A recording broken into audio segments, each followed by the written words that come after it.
following contest from Denver, Colorado, weighing in at Little Homie Don. Oh, I can't wait to see this one. Of all the superstars on the roster, this guy is amongst the hardest working. That goes without saying.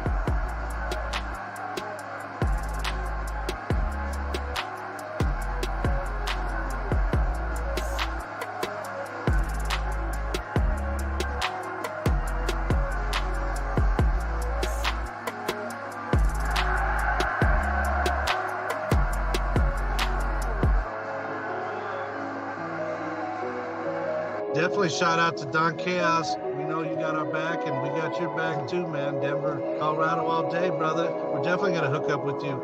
Much love to Carnival Spirits for putting us on as well on this YouTube, man. Shout out to you, Don Chaos, for, what is this, episode like 126 or something like that? Yes, sir. You've been putting in work, bro. Respect. Y'all doing some shit for the community and the fam out there. Appreciate it. So just keep doing what y'all doing, you know what I mean? Congrats to Don Chaos for 1,000 subscribers. Whoop, whoop. Keep it going, man. Congratulations, Don Chaos. Yes, keep it going, man. Good luck to you, fucking Don Chaos, and fucking hell yeah on your 1,000 fucking followers. You know who it is. It's Ouija Mac, bitch. Shout out to Carnival Spirits. And fucking shout out to Don Chaos one time. You know what's going on. This is my brother. Everyone, Don Chaos and Brother Lynch Hung here. Yeah, and Carnival Spirits. What's up, man? Don Chaos. What's up? It's your boy Brother Lynch Hung. We out here tonight. Let's go. Fuego Flays and my nigga Don Chaos. What's going on, B? It's my brother right here. My boy. Excuse the left. Yo, what up, y'all? This is Don Chaos, and I'm with a very legendary man. Go ahead and introduce yourself. Hey, Sean. Yeah, we at the gathering, y'all.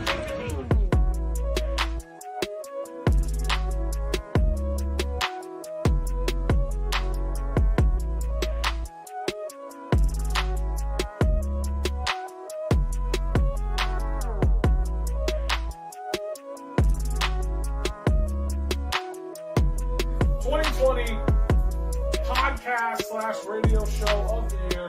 This one's always controversial. Coming in number one, we got Hours of Chaos with Don Chaos. Ooh, look at that. Ooh, there. Congratulations, man. Don Chaos, Hours of Chaos.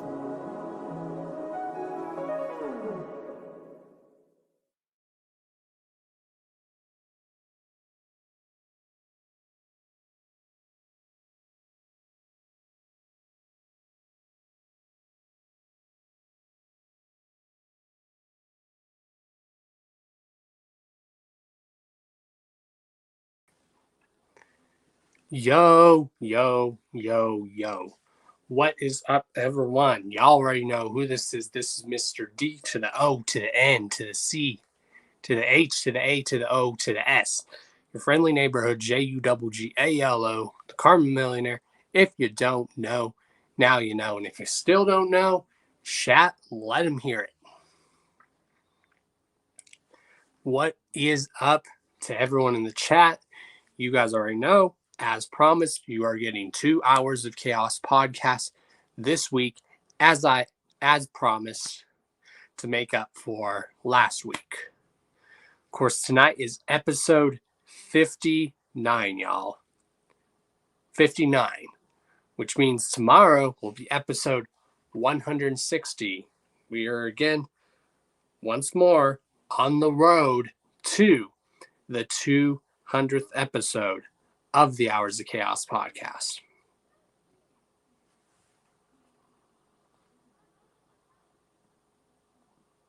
What's up, babe?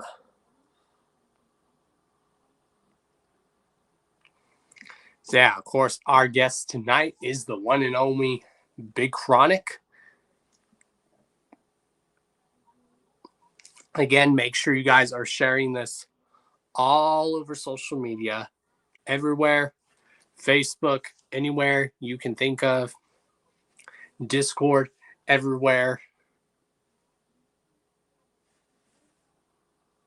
Damn, we got a lit chat tonight.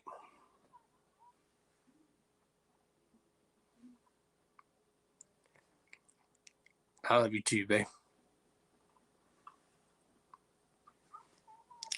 So yeah, you guys know what we do. we're pretty much going to do what we did with our last guest, Lady Truth, where we're going to play some of Big Chronic's music, where we're going to play some of my favorite tracks by him. Again, make sure you guys are sharing this all over social media. Make sure you are using any of those hashtags that you see across the screen.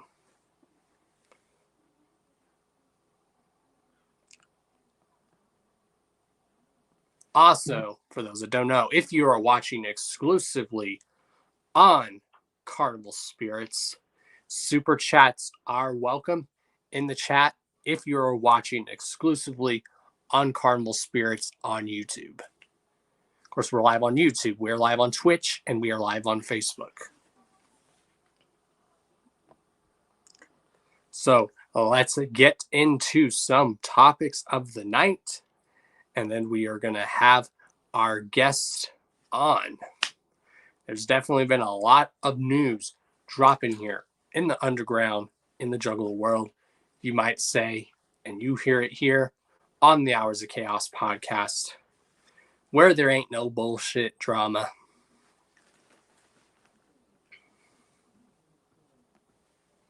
Although we will call people out on their shit if we have to, but you know what I mean.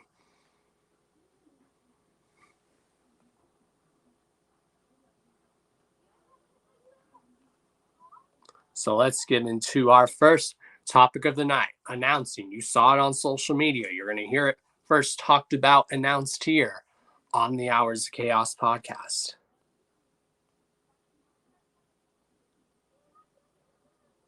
I'm good.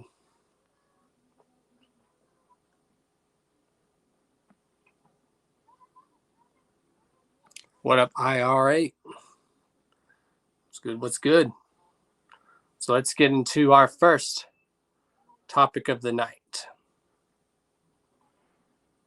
Brand news. If you guys follow him on social media, the homie, he announced it. We're going to announce it here on the Hours of Chaos podcast, live, first, and direct.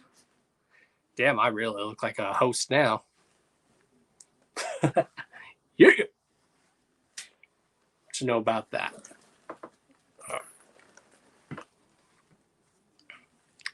So first announcement is now booking. There's a tour now booking.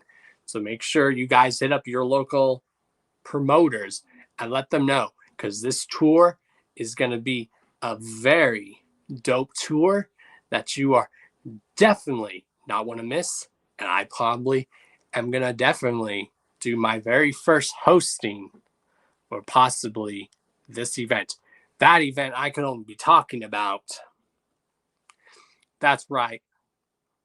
Rock the Dock tour. And who's all going to be on this tour? The one and only Big Hoodoo's going to be on this tour. The homie Big Hoodoo, the homie Light, the brother Scum, the bro DJ Clay. So why is this going to be a dope tour?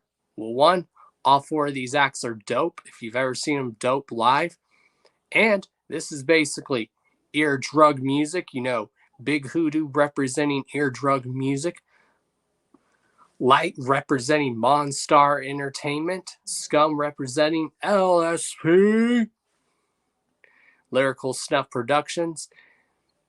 And then DJ Clay representing A&R Armed Robbery Entertainment. Also, if you guys have not checked out DJ Clay's Twitch streams, you guys really need to. I'm definitely excited for this tour. If it comes around in Denver or anywhere else, I will definitely want to host this event. I think this should be the event that I host for the first time. What do you guys think?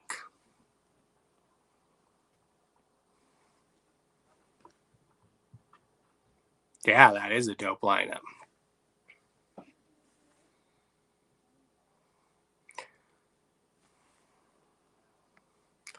Also, officially, Juggalo weekend tickets are on sale right now as we speak.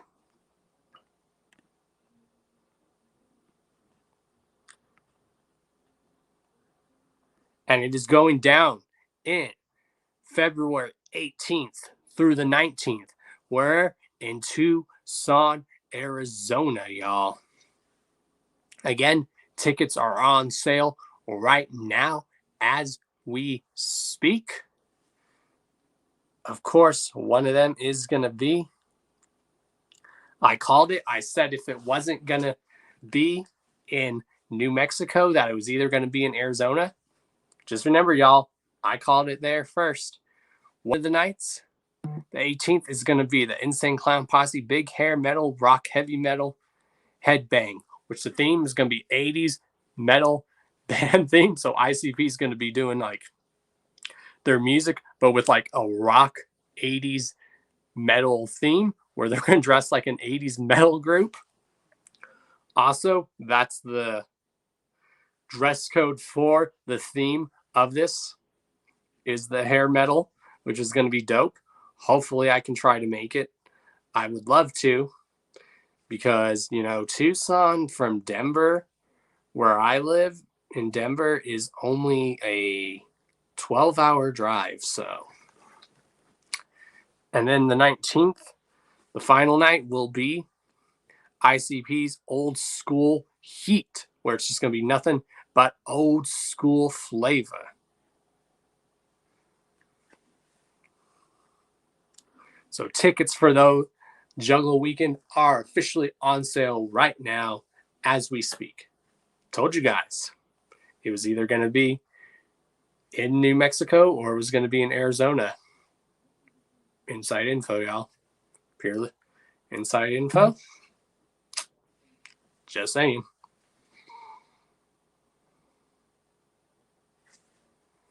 Yeah, I'm probably not going to go, but if anyone does go to these shows, everyone should definitely have fun.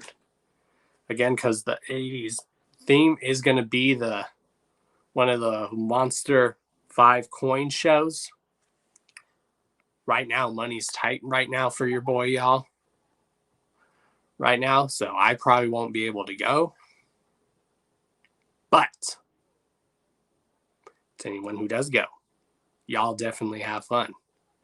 But you can guarantee for that tour, for Light, Big Hoodoo, Scum, and DJ Clay, you can bet that I will be hosting that, whether it stops in Denver or anywhere else around there. So, without further ado. Wow, the chat is lit tonight.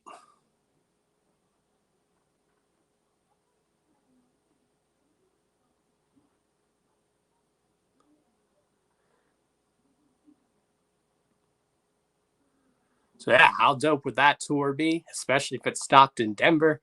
And then it's Dawn Chaos introducing Big Hoodoo to the stage, introducing Light to the stage, my brother Scum, and my brother DJ Clay. All four of those dudes are my dudes. How dope would that be?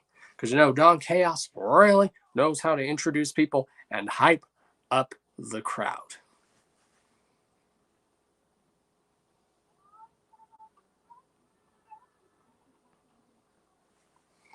Well, if it comes down to Florida, I will definitely do that, Lakeland.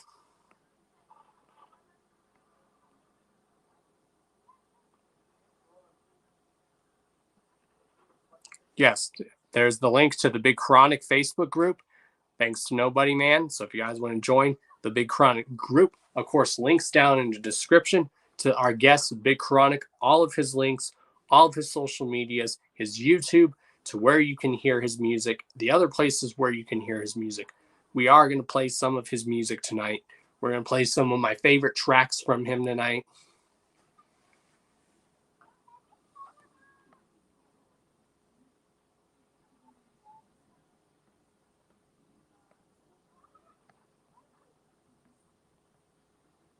Of course, like what we always do for our guests, there's links to their socials and all their links down below, as well as links for your boy.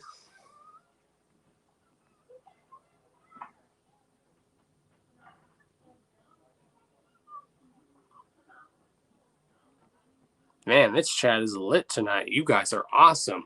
Keep sharing this everywhere. Share this in the Big Chronic Facebook group.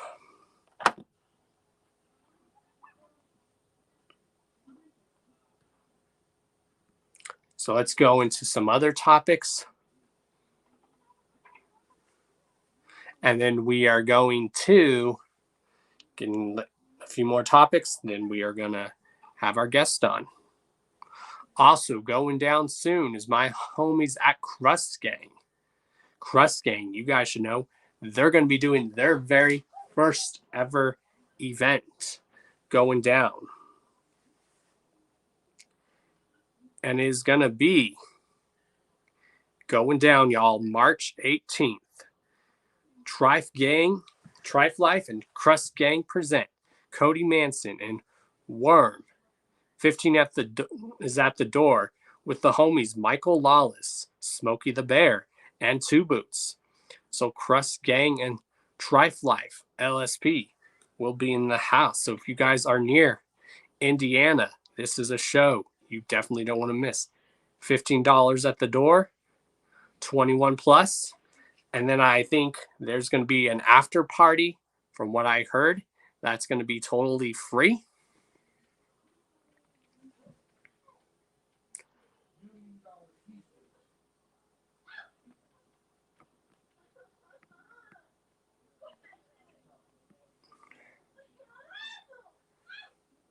And we have Big Chronic in the chat right now.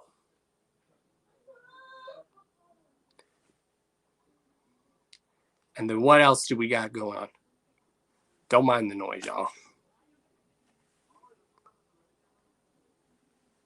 And then we have also shout outs to the homies MC Lars and MC Snacks, who did their recent episode of Hatchet Chat. Go check it out. And which album did they review on there? They reviewed, you guys know, is my #1 Psychopathic Records album of all time. They reviewed Tales from the Lotus Pod, the original with Mars. So go check that out on YouTube. Show some love to the homies MC Snacks and MC Lars. If you guys don't know about Hatchet Chat, you guys are missing out. Also, I want to give a shout out to a podcast that a lot of people really need to check out. That's Juggalo and Underground Relayed. I want to give a shout out to the homies at Deck One Dealt. Make sure you guys go like and subscribe to them. And all that gold happy jazz, follow them all on social media. You guys can expect me to be doing collab work with them in the future. And that's something also, if you guys haven't, check here on my personal channel or on Carnival Spirits, where me and DC Fago Guy speculated or theorized what we think the Seeds of Yum Yum are about. So go check that out. You know, I said I was going to start reaching out to people to be doing collaborative work, whether it be reviews or working on streams together with people. I was going to start reaching out to people because no one else has reached out to your boy. So I was like, you know what? Sometimes you just got to kick in the door.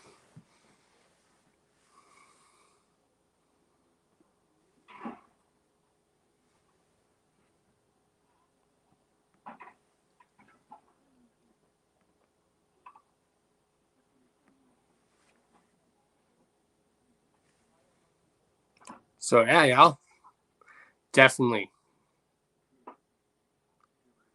a lot of big things to look forward to. And now we're going to send the link to our guest right now.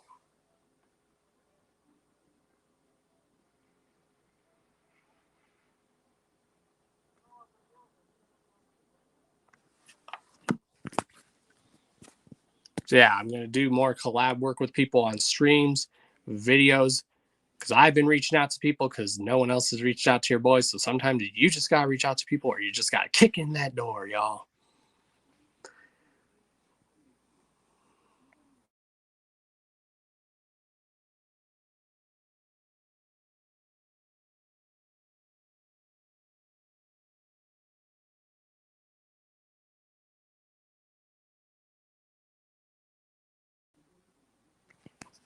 All right, y'all. The link is sent to Big Chronic.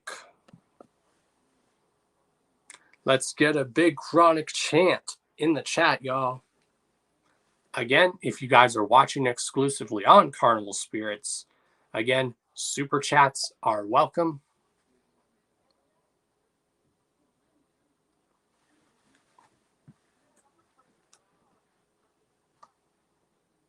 Again, make sure you guys are sharing this everywhere, all over social media. And that's the bottom line, because Don Chaos said so.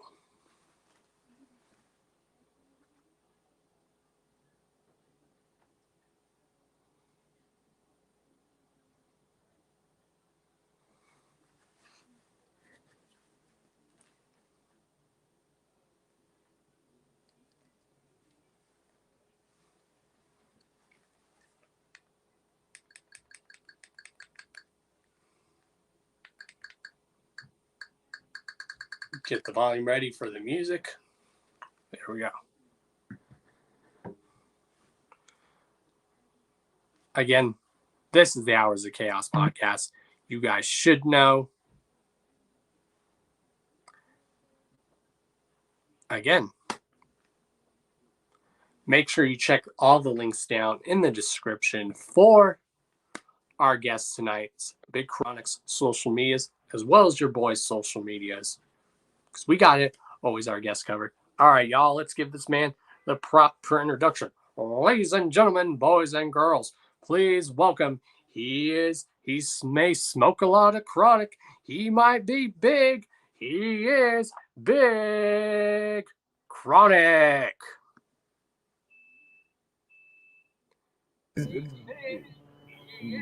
Okay. Oh, sorry. That's a Playback cool feature. That's a cool intro. I didn't get to hear because I was having slight technical issues. What's going on? It's all good. Thank you for joining, man. Thank you for having me. I know we've been trying to get you on for a while, so guess you could say it was written in the stars finally. The stars aligned finally.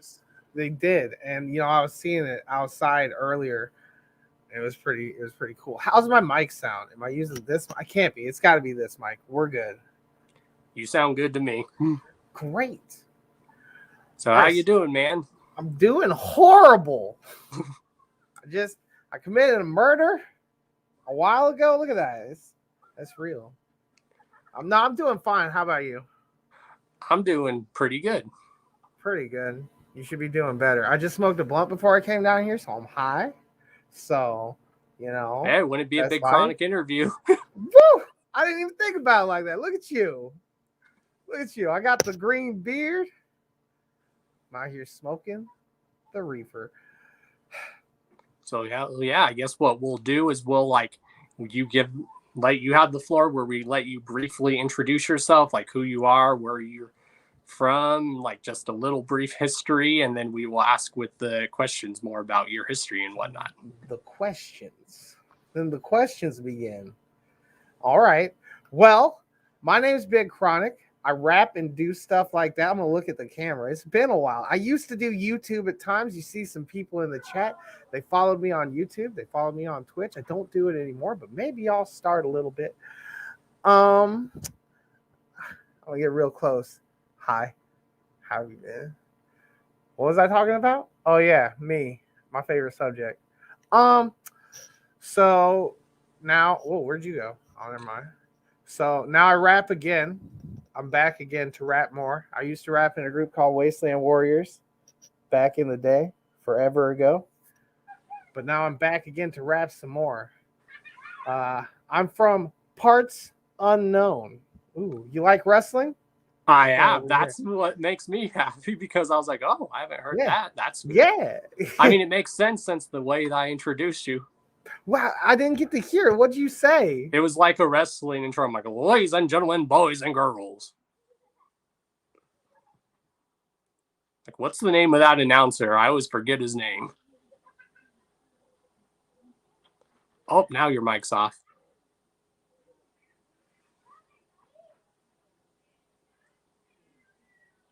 Let's see. Oh, hello? There you go. I think you just muted yourself by accident. No, I didn't do a damn. My fans are up here. I didn't do a damn thing. Like, as soon as you started telling me what I couldn't hear before, my headphones cut out and my mic cut off, like it said anyway. And I was like, I don't think I meant to hear it.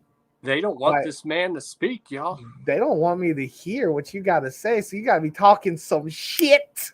No, I'm kidding. But I don't think I meant to hear it because that was really weird. And then somehow it even muted itself like down on these controls, which I've got controls. Anyway, yeah, I'm from parts unknown.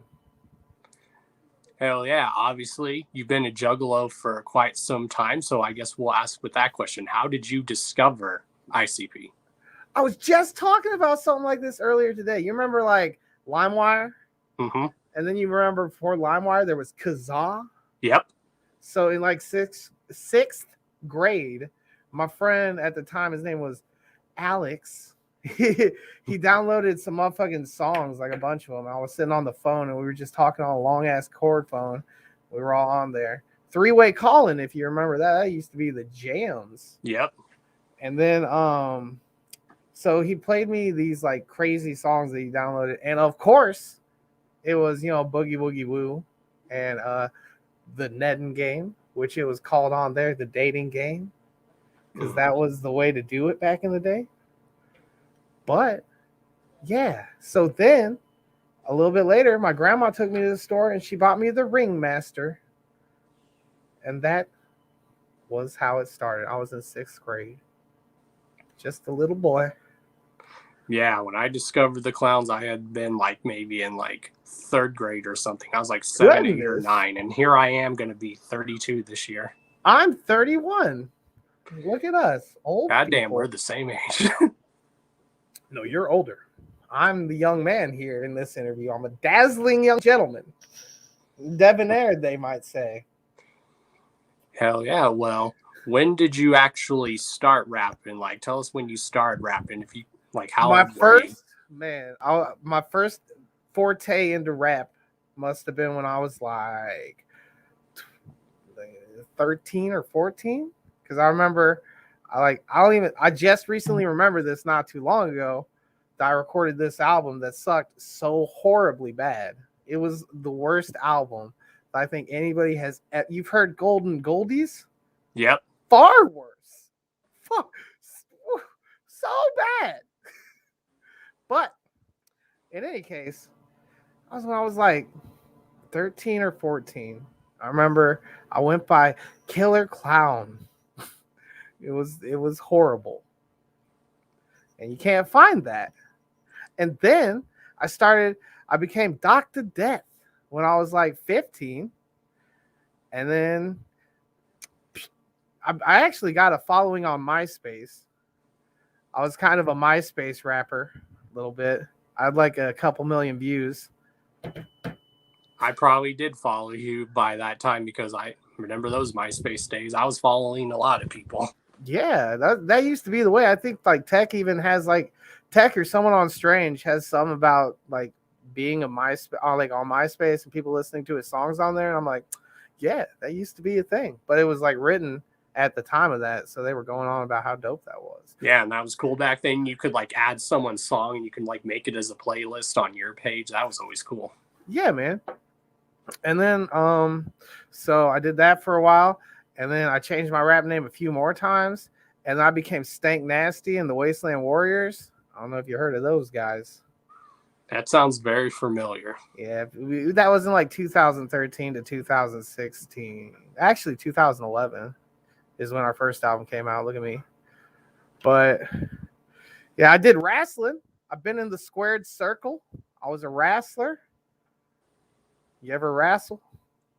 I didn't, but I did used to be involved in the wrestling industry. But what I did is I was the senior wrestling official. I was the cameraman and I was the commentator.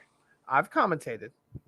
And my commentary was hilarious. Like we mix it with comedy and then it'd be serious. Here's the thing. I love wrestling. I don't know shit about wrestling, like the moves and stuff.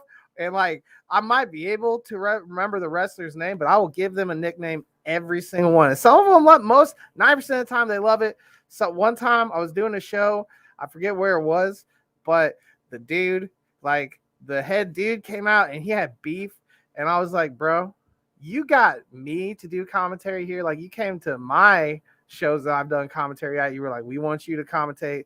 Now you're going to get mad at me doing the exact same thing. You could suck a dick. And we just stayed there and did commentary. Then we almost got into a fight with this dude, some random dude at his house because it's backyard wrestling. And what was the name of the federation? You think I know this? I have no fucking clue. Yeah, I recently found the wrestling company that I used to like work for, like our old YouTube channel. All everyone's got to look up is just look up Mile High Extreme Championship, Mile High Extreme Wrestling. I'll look that up. Mile High Extreme Wrestling? For a while, we just did crazy backyard stuff, and then eventually we got our own ring to where we could actually do it in the ring in the backyard too. Damn, I ain't even seen the chat this whole time. But you're right. I heard what you had said. Man, backyard shit is the jam. Like, for real, that's real honest wrestling. That's fun. It is fun, especially when you're having a party and a barbecue with it too. Right? I saw people do like some of the most dangerous shit I think I've ever seen in my life in a backyard. Same. I've almost had my homie bleed to death on me, like to where he wouldn't stop bleeding, so I had to like hold his head and help him get out of the ring. I'm like, bro, you are not going to bleed to death on me. Oh my goodness. Scared the shit out of me. Man, you can get hurt. You can get hurt. If you get big enough, though, you'll get ambulances on site. We had some of them. So if you get hurt, you go to the hospital. And at one point, the ring was like near a swimming pool. So one time I know we had a battle royal where people were thrown over the top rope into the pool. It was funny. Yeah, but okay, it had water in it. Yes. Okay. I was thinking empty. And the pool was pretty deep. Okay, I was thinking empty swimming pool. Motherfuckers just get murdered. One of my homies, he was crazy. He decided to try to wrestle while he had bad sunburn one day. So every time he got slammed or hit, he was like literally hurting. Fuck that shit. So I was like, everyone give this man a round of applause. He's wrestling with bad sunburn right now. Right. So you mentioned that like UMC and stuff. It's so fun to do. It's my shit. I get crowds hype. Like you said, it's fun to do. Oh yeah, that's exactly what I do. That's why I always like when I have my guests on, I build that like hype for them, or as you did like for my trailers, I always now tell my guests to like make a little clip. I was like, you can make it a serious clip or you can make it entertaining and funny, however you want to do it. That's what I'm saying. Motherfuckers got to go funny though. Yeah, life's too short. Hey, that's it. Life's too short, son. Yeah, during our wrestling event, we almost had Tommy Dreamer that was going to show up as a special guest, but I don't know what happened. If anyone remembers Tommy Dreamer, that dude was a crazy bastard. I do. Yeah, there's quite a few wrestling businesses here in Colorado. There's one called Primo's Hardcore Wrestling. I've not heard of Primo's. It says, you ever heard of Primo's though? I have. The Primo Blunts? I have. You ever smoke a Primo? I don't. I think if I have, I just don't remember last time I did. Hey, hold up. I got you at the gathering, homie. We're going to smoke one Primo. I'll let you know, too. I'll be like, that Primo. You gather? Yeah. You do gather? I think you gather. Yeah, I went to one last year. I would assume. You probably heard me a few times because I have a megaphone. You probably didn't even know it. It's just like, oh, there goes the megaphone, man. There's a few times where I was on the megaphone, too. Yeah. I tell you what, I got one of those big ones, like the big old strapping around, and like I never took it off. And then towards the end of the gathering, it was just like part of me, part of my body. Like I gotten used to the weight. I was starting to fashion ways to tie things to it. It was one of my favorite things about the gathering was just bonding, having a real bonding experience with a megaphone, and realizing when I had to leave, I couldn't do it anymore. I just woo woo. And here's the tale. I went up and I got on stage one of the nights of the ICP show. I think it was when I was like, what's your policy on drugs? Can I speak openly or do I have to? Go right ahead, bro. Okay. So like when I was on acid at the gathering last, I had a really almost terrible, but then an amazing experience. Like I felt like I was stuck in purgatory. It was like a culmination of a lot of things in my life. And I'll get real deep on stuff. But in any case, I was in purgatory for a night and it was fine at the end because I got out. But at the end of that night, I got onto the stage with the ICPs during the thing. And I remember I'm a larger gentleman, at least right now, but I was trying to get over the gate and I could not do it.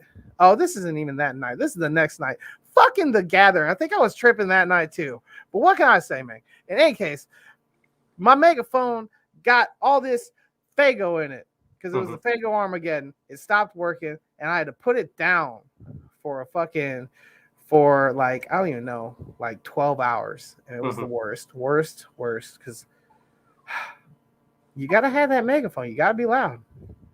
My man, Nobody Man, says he's on acid right now. Is that true? I guess. Well, if you do want to know what I do, I only stick to drinking and I stick to just weed. Have you ever tried acid?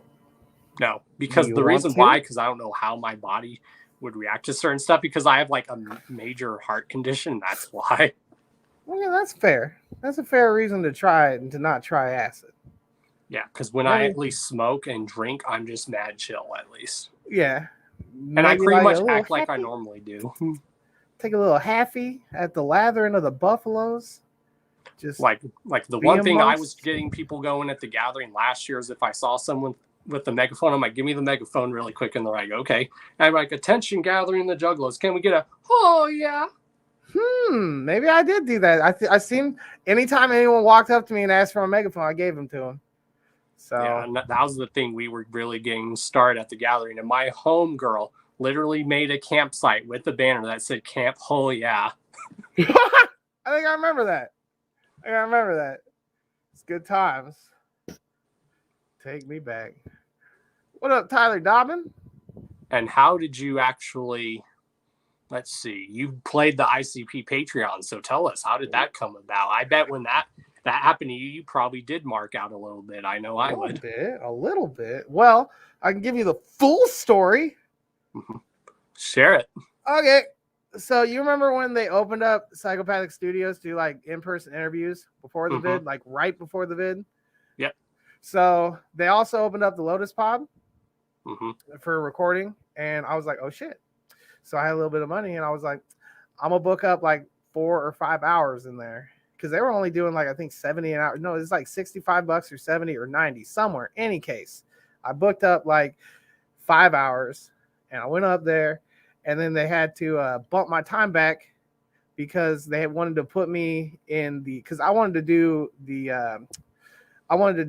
the tour of Psychopathic and then go and do recording. So I booked it for that way. And then they were like, look, we want to put you on this time and then move your time back a little bit. And then there'll be a little break in your times, but then you can come in again. I was like, cool, let's do that. And then something happened again. And then they were like, look, we're going to let this other person in before you. And then we're just going to let you have it until you're done. And I was like, okay, dope. And then like, so he was like, Lil Rudy. He was super like, I don't know. No, he was just like, you handled this pretty cool. So we're going to hook you up because you got fucked around a little bit today. So that was super dope.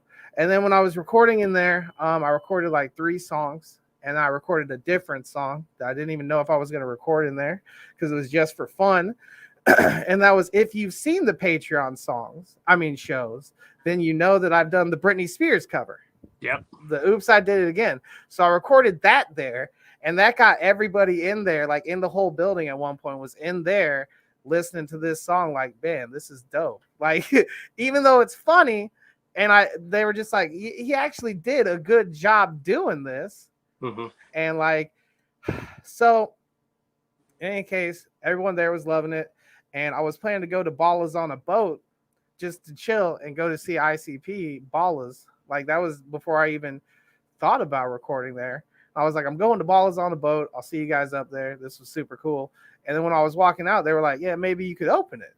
In any case, I left right after that, chilled, just hung out. Time went by, and I get a random text from Lil Rudy, like, hey, do you still rap? Do you want to do Ballers on a Boat? And I was like, fuck yeah, I'm already going to be there. So I did that. And then, like, how was that saying you got to perform on a boat? with the ICP. Yep. It was pretty fucking dope, man. I'll be honest with you.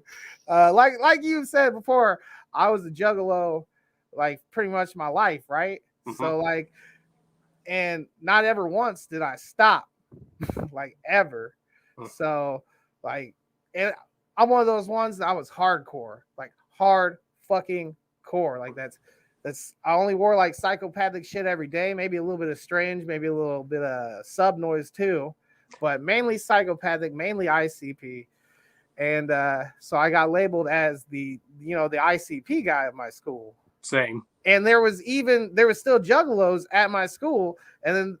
But when I first started, there wasn't a lot of them. But then when I left, there was a whole fuckload of them. Like, it was like 10 or 15 or 20. Granted, I went to an alternative school. So there was only like 200 people at my high school, like, if that. In any case, so yeah, man, I was hardcore into it. And to get that call that I was going to go do that was fucking sick. And to perform that show, that was one of the best days of my life. We got to go around what's that bitch? The Statue of Liberty. And was that your first time in New York? It was my first time in New York. And I tripped acid in fucking, what is that? In Times Square during fucking Christmas time, pretty much. Yeah, I've never been to New York, but I hope to go to someday. You got to, and it's fuck your heart, but smoke weed or something and go to Times Square, because, like, man, it was something else. Like, there's like thousands of people all crowded together in this herd of people, and we were just all like this, like little penguins, shoulder to shoulder, chest to back to chest. Just I bet it was like really cold too, because I heard New York around that time is cold. That's what I've heard, but like I'm saying, I was part of the herd. Mm-hmm. I was tripping acid. I was in the herd. Like, at first I hated it, then I submitted to it, then I loved it. You don't have to guess with the herd. You can't go that way. You can't go that way. There's 50 million people coming this way. Exactly. I've always given people advice when they go to a clown show. I'm like, instead of trying to go back, don't go forward, move to the side. That's the safest way.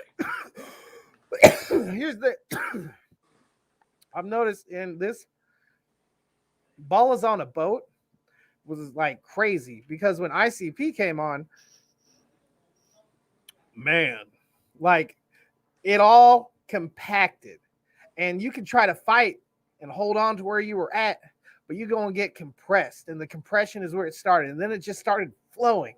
Like, you would just end up places like a pack of sardines, basically. Yeah. And then Shaggy's crazy ass started going, rock the boat.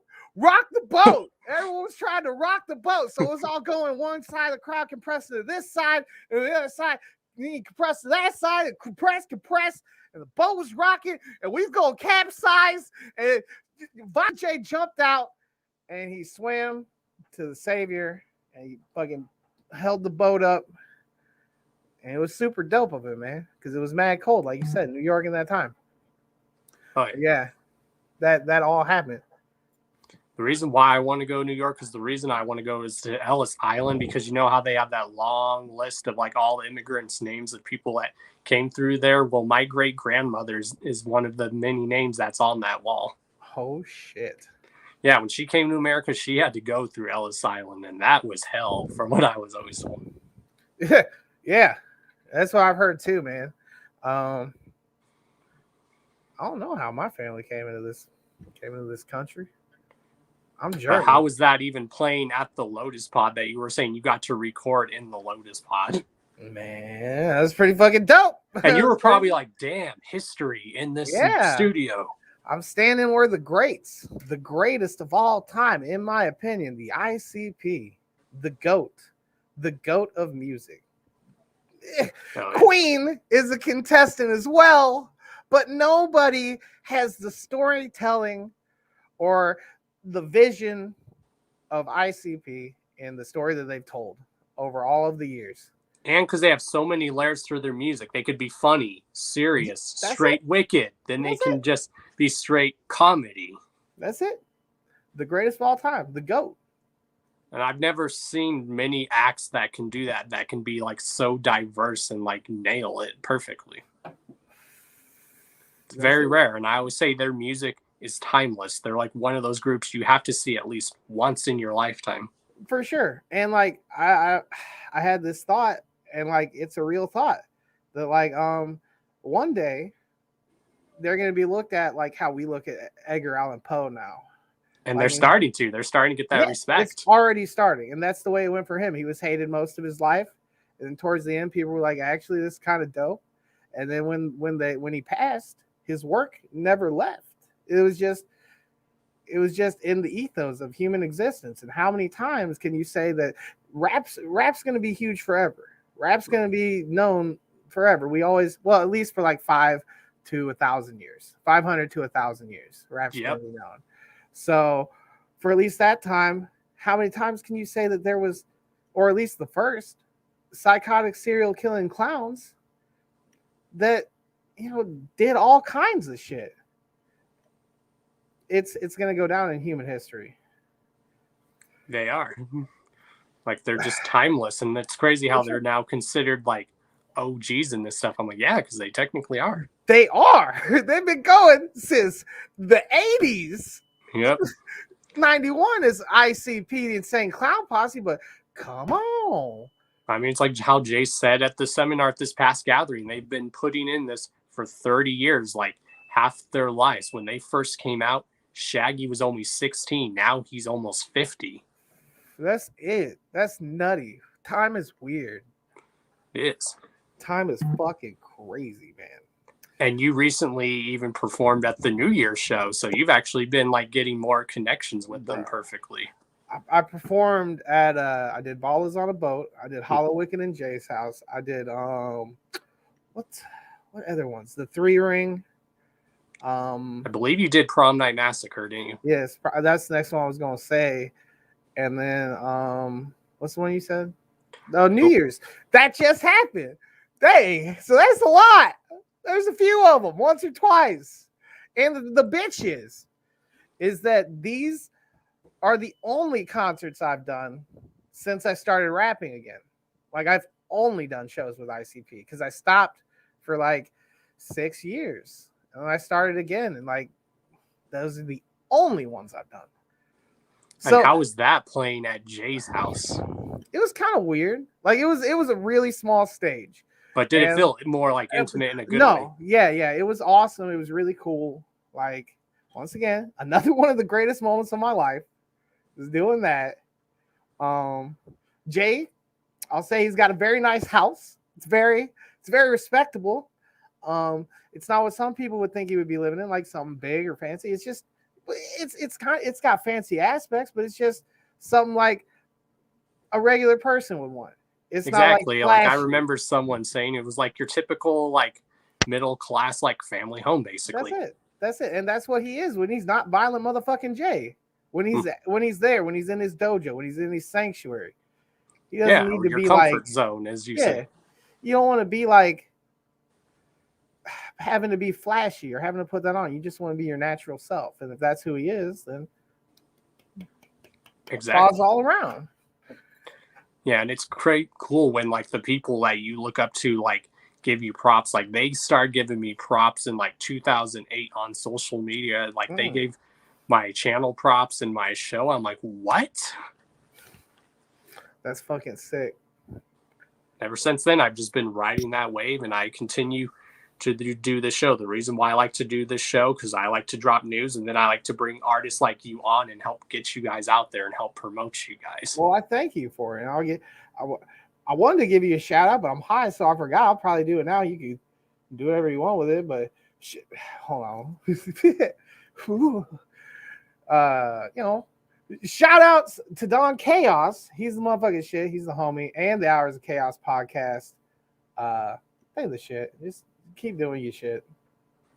Hell yeah. You know, And I guess we'll continue with more of the questions. Like, if you can remember, what's like the first song that you remember hearing that like made you fall in love with music, where you're like, oh, what is this? Like, it could be something that someone was playing in your family.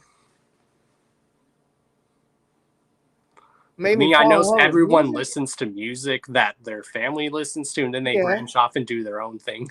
So the first thing that like made me it could be the most awkward thing. Like for me, it would have been probably Michael Jackson or Prince.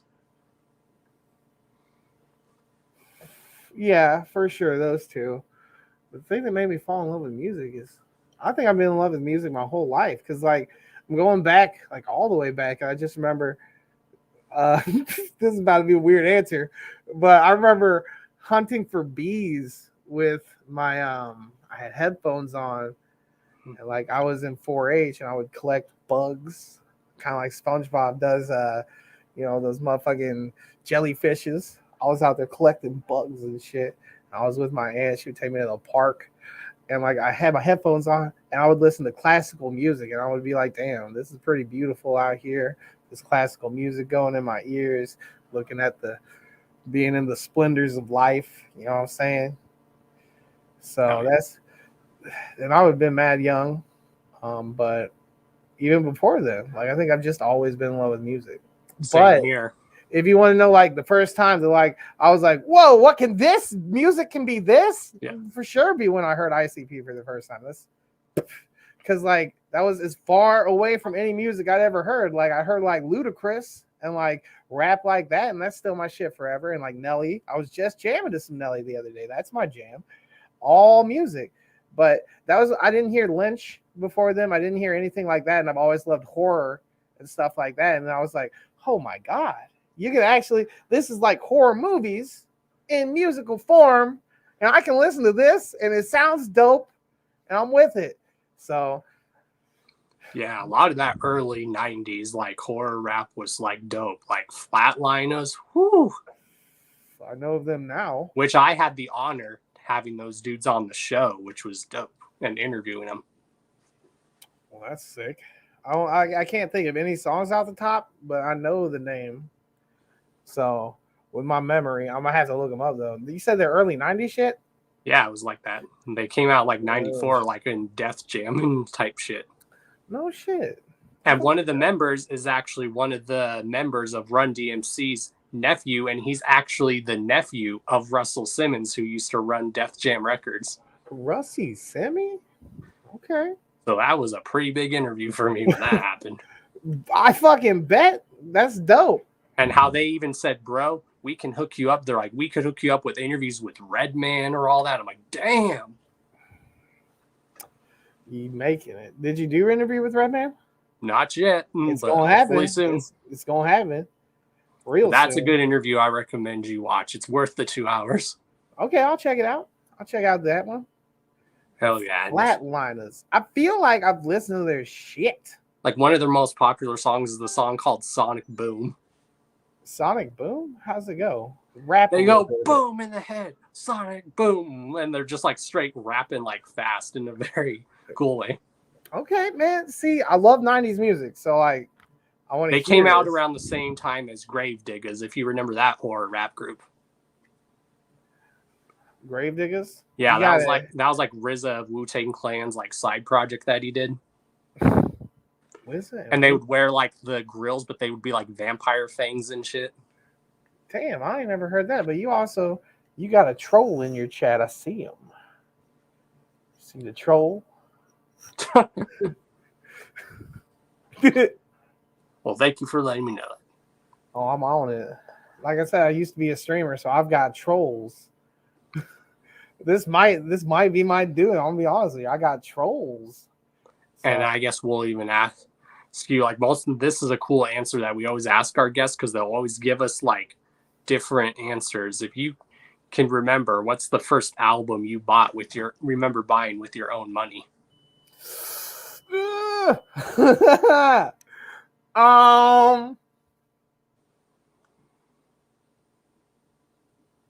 Nah. Maybe like It'd probably be probably an ICP album. Probably the Riddle box if I could put. I remember buying that. Like I mowed the yard. I got like $20. I went down there. I got myself a Riddler box. But it might have been before that. Because did I buy an Eminem CD? I bought a Marilyn Manson CD. But how old was that? I'm just going back to my very first memories of buying CDs. Yeah, and even if it's not your first, but if you can remember if it was your first, that's fine too. Like nobody man said in the chat. Also, man, like I said, I had LimeWire and Kazaa and an MP3 player, bro. I stole lots of. I just took music I wanted to hear. I didn't have to buy it. Yeah, there used to be a lot of good music stations, like the old MTV. You had Yo MTV Raps. Yeah. You had the box. You had VH1 when it was good. Well, by the time I would have been watching shit like that, I was pretty much juggle-only. Just juggle-lizzle. That's it. So none of my stuff would be on there. So, like, as soon as because I got into it so young, and they were always like, fuck MTV, fuck all that shit. I was like, yeah, fuck that shit. So that's how I got too. Yeah. So, like, as soon as I would have been old enough to myself make a choice to watch MTV, because before then it was Nickelodeon, dog. If Nickelodeon didn't suck, I'd probably still watch Nickelodeon. So that's my shit. Oh, Kenan I and still Kel? do. Kenan and fucking Kel? Hey Arnold. Nah, man. Kenan and Kel. That's where it can stop. No, I'm kidding. Hey, yeah, Arnold I used to watch all that, which everyone always someone told me, they're like, what was all that? I'm like, the best way to describe it is it was like Saturday Night Live for kids and preteens. That's it. And all those kids pretty much went on to be mega stars in their own aspects.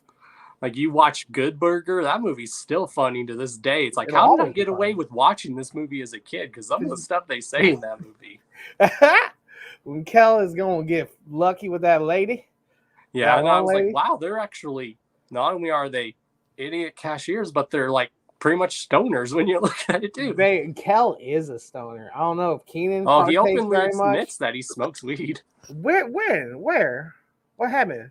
I don't know. I just remember somewhere like there was like footage of him like smoking a joint and stuff. On the show Kenan and Kel. Not Kenan and Kel, but like years later, like Come he admitted. on. Yeah, of course he smoked weed. Like now. I was about to look it up like Kenan and Kel smoking weed? I wouldn't be surprised though. Bruh. I want to see it on the show.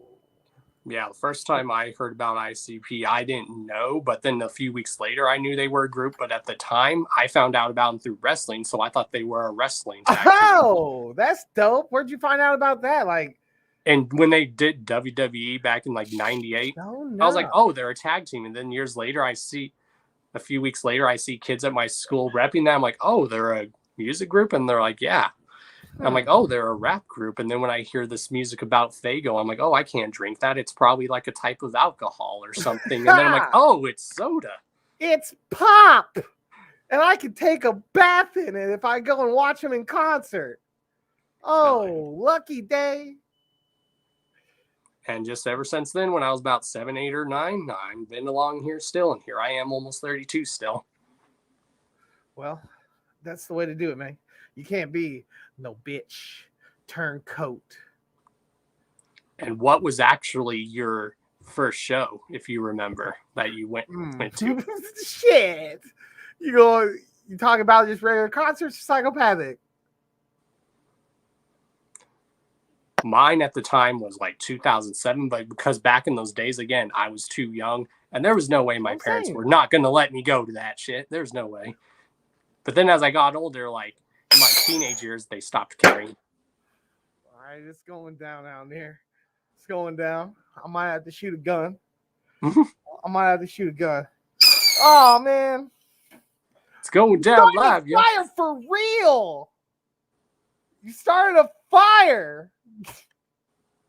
There's a first on the Hours of Chaos podcast, y'all. Ha! We out here fire starting. It's fun. I live streamed, and this would happen all the time. Shit like this.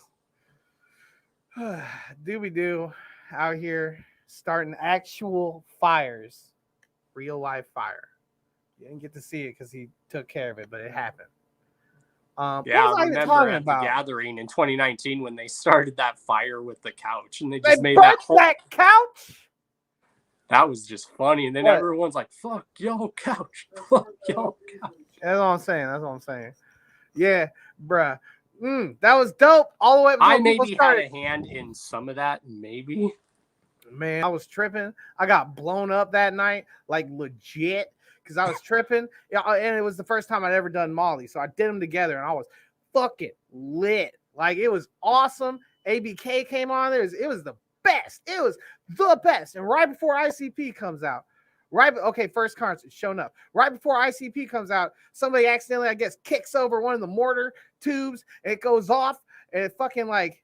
Man, I just saw it like roll over to me. I saw something sparkly. I looked over. I was like, "What's that?" And like as soon as I looked over, I jumped up to like turn away and run away because I didn't want to get blown up. It blew up. It hit one of them, hit me in the leg. It didn't hurt me, but it burnt my pants. And I remember I got so fucking heated. I said, "I've had it. I fucking had it with you mortar bitches." Because they were going off in the middle of the crowd. And I was like, my God, this is the gathering. You're not supposed to get blown up for real. So in any case, it happens. You know, people go down into that middle part knowing the danger of things that can happen because accidents happen. But I thought that somebody there was doing it on purpose. I was fucking livid. So I was like, this ain't happening. You're not going to do it on purpose, motherfuckers. But in any case, it was just some drunk, still a fucking bitch, some drunk local dude just stumbled over and didn't respect like what was going on. And he kicked it over right when it went off. It was terrifying. In any case, that's the only time anything's ever happened to me that just like instantly sober right away. Boom. Like I was fucked up. His life flashed before his eyes, y'all. It ain't that deep, but it sobered me up instantly. And I hated that because I was so hyped for ICP to come out and be tripping and be fucked up and see him. Because like when you trip, things are weird, man. They're fucking weird, man. And then so like colors are more vivid. Things will just move differently. Not really, but kind of. I can't explain it to you, but you can't try it. So maybe when you're like, when you're ready to die, like 90 years old, you'd be like, you know what? Give me some acid. But in any case, I got fucked up again right before it came out. Like it came back. So that was pretty cool. And then I seen that happen there. I was there. Shayna Ninja 6656. Let's fucking go. 665 I seen like one time, like at my first gathering in 2018, like I remember there was that funnel cloud like coming near the stage, and the second Light performed, that funnel cloud went the other way. So we're like, Light literally, he stopped a tornado from happening. Light's the man. Yeah, if anyone's ever seen his live show, he is energetic. I have not. Oh, I have. I thought you meant like online. No, I haven't seen his live show. I can see it's so cold in here. Like I don't have a heater on, and it's like 10 degrees outside. I can see my breath. You can see my breath. So y'all can speculate. If he's somewhere unknown, he's probably in either the North or the South Pole. That's it. It's not winter anywhere. Don't think into that. But in any case, bruh, before I talk about the first show, I'm gonna talk about that motherfucking couch fire because we were fucked up. And that shit started funny, but then people started throwing propane tanks in there. Oh, yeah. Then it was like, no. Whoop! This is cool. I saw someone literally, and then someone grabbed one of the picnic tables that belonged to the campground. Like, yeah. Some motherfucker, like some lion ass dude came and he was like, no, actually, we built those. Like some juggalo was like, we built those. It's like bullshit. Later on, I found out through like one of the people at a show or somewhere, or like Jay at the thing where we went and interviewed, like the tour deal. That was definitely the campgrounds picnic tables. The motherfuckers were just marching over to this giant exploding fire and throwing them in. Juggalos get dangerous, and I love it. I'm here for it. I love it so fucking. And isn't it funny that they started that fire right when the song "Be Safe" starts playing? Be safe.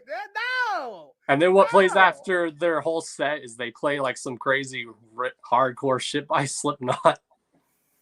They're like rage motherfuckers. Do it. I watched someone like climb on like that table while the fire was going, and he almost lost his footing. So we almost could have watched someone burn to death because he was like so drunk. I'm like, dude, no, why would you do that? He almost lost his footing. He got it though. He did it. In any case, I remember still talking about this fire. Motherfuckers like the campgrounds, wherever it was trying to bring out hoses, and then they were doing it. They were hosing. Someone came over and they fucking cut their hose. I was like, damn, y'all wild. Hey, okay. Yeah, I wouldn't have done that, but I see you, and I'm gonna let you because it's the gathering. Wow. Yeah, that campground was huge. Like half the times, if I wasn't walking, I would catch that train, or I knew people that were on the golf carts. But where I was camped, it was so much easier. I was camped like in the middle of the hill, so I only had to go halfway up the hill and halfway down.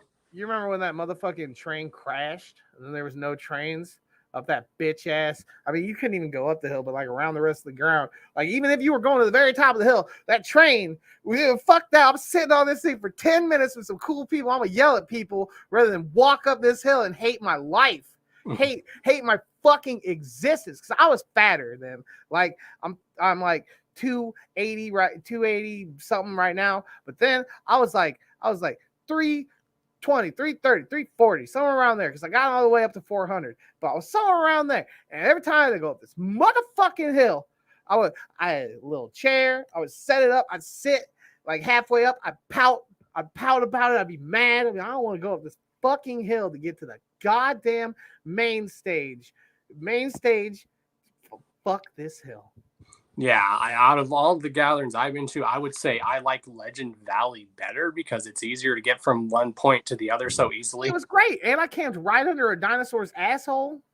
That's where I was camped this past year. I was telling people, basically, all I got to do, where you got to find me is every time when I wake up and put my head up, I'm seeing the dinosaur's asshole. Maybe, like, we weren't right under the asshole, but I remember I think we were right under the head because we were in the Ballas land. Were you a Balla? One of my homies was. There you go. You were out in Balla land. So I was literally where the dinosaur's asshole was. I was like, every time when I stood up in my tent. Then were you part of that camp that did that little free concert or whatever? I believe so. Okay. Then I remember y'all. That's what's up. Because I know my homie was supposed to DJ that event because he's a DJ. Oh. DJ what? His name is like Jeremy. DJ Jeremy? He doesn't have like a DJ Chunk name? No. DJ Clay? Anyway. Is there like, as far as other questions, where do you hope to see your music like in like maybe 5 years from now? All right, I'll answer that in a second. After I answer your first question, I never answered because we got way sidetracked. My first concert, and it's ironic because it came after I said that turncoat thing. That was Twisted. Yeah, that was your first concert. No, it's fine. It was dope. It was back when they were super fresh. But yeah, that was Twisted, the Man Smith tour, I think. So like 2005, very. Yeah, that was like 05, 06-ish. Yeah. I think that was like my first concert ever, besides like little bitch concerts. Little bitchins. Yeah, my first event was like a release party. But it was a release party / music like concert, and it had like JCW wrestling there. Hey, that's fresh. And Shaggy was DJing that night. That's dope. I'm gonna give someone said whoop whoop to me. Who was it? I don't give out my whoops free because I'm a gatherer. It was Shania Ninja at 66. Oh, that's what started it too. 665. I remember seeing that. Big whoop whoop to you. Have two whoops. You can have two of them. I'll give you 2 whoops. I'll collect them later. Collect them back. You already gave them. Thank you. I'll return the whoops. It's a good whoop-nonomy. Whoop whoop economy, whoop econa whoop. I'm gonna go with whoop-nonomy that we got going here in the Juggalo world, and we don't give out our whoops for free anymore. I spent most of my life whooping. Anytime I was at shows, whoop-de-whoop. Anytime I saw a Juggalo out in the world, whoop-de-whoop, whoop-whoop. Nowadays, I'm an old man. I'm just like, what's up, man? How you living? How you living? Hell yeah. Well, we're actually going to play some of your music if that's okay. Yuck. No, I'm kidding. What you got? What you got lined up? You said you had favorite songs of mine. I do. And one of the songs we're going to play first is Demon Seed. Oh, it's so evil. All right. So, yeah, if you don't mind, I'll like mute your microphone, and then when the song's over, I'll unmute your mic. Oh, you gonna do it? I got the power as well. All right, I'm ready. All right. Do I get to hear it like right now? Yep, we're about to play it right now. That's a good one. Let's go. All right, y'all. This is Demon Seed from Big Chronic. And I stood upon the sand of the sea, and saw a beast rise up out of the sea. And 10 horns, and upon his horns 10 crowns, and upon his head the name of blasphemy. And the beast which I saw Get live was in the like chat, unto a y'all. leopard, and his feet were the feet of a bear, and his mouth as the mouth of a lion. And the dragon gave him power, and his feet and great authority. And I saw one of his heads as it were wounded to death, and his deadly wound was healed, and all the world wondered after the beast stopped. I'm laughing while I'm stabbing, tossing body parts in my trash can. I'm asking, God, please, why won't you let everybody on the earth die? I see a problem, I gotta solve it. I saw a doctor and he called it. He tried to save me with the lithium, but I ran out. I gotta get me some murder. That's what my head said. I found that fine bitch and I made her dead. That way she can never ever leave. I pop her full of cum to drop my demon seed. A little me running around cutting necks, born on the full moon under a witch's hex. The stars align, it's about time. Praise be the dark lord for this child of mine. Yeah, Raven is die. Run when you say die. Nothing can stop die. Bow down before God. Pure Raven is die. Run when you say die. Nothing can stop that. Bow down before that. I made a monster, and I'm proud of it. He picked up a knife, and now he's bound to it. He's called witchcraft, deep in his flesh. Ancient prophecies to lead the world a bloody mess. And I'm a good dad, I support him. Bring home pregnant sluts, and he aborts them. He's only 6, but he killed 55. And his power grows each time he takes a life. I can feel it, he is the world's death. Suppelling Antichrist, but they don't know it yet. I take him to the park and let him run free. He brought a hand back and sat it down next to me. He's so nice, he fed it cookies and tea. He wants to eat the brain, he thinks that Britney, please. How can I say no to my baby boy? I love the blood flow each time he finds a toy. Yeah, Raven lives die. Run when you say die. Nothing can stop that. Bow down before God. Pure Raven lives die. Run when you say die. Nothing can stop that. Bow down before God. Now he's 33 and I'm an old man. He's full power now, real son of Sam. And I am truly blessed to watch the world die. Entire armies fall, but he leaves me alive. And he's got a cult, they even pray to him, commit sacrifices and bathe in the sin. The end is now and everybody knows it. Everyone is scared and they show it. Mothers cry, weep for the dead kids, but they don't even know they're coming back again. His evil legion, risen from the grave, replacing all life with something more decayed. Eternal bliss, no more suffering. You're welcome now for this gift we shall bring. And on the final day, what more can I say? I cut my own neck, a smile on my face. Yeah, Raven lives die. Run when you say die.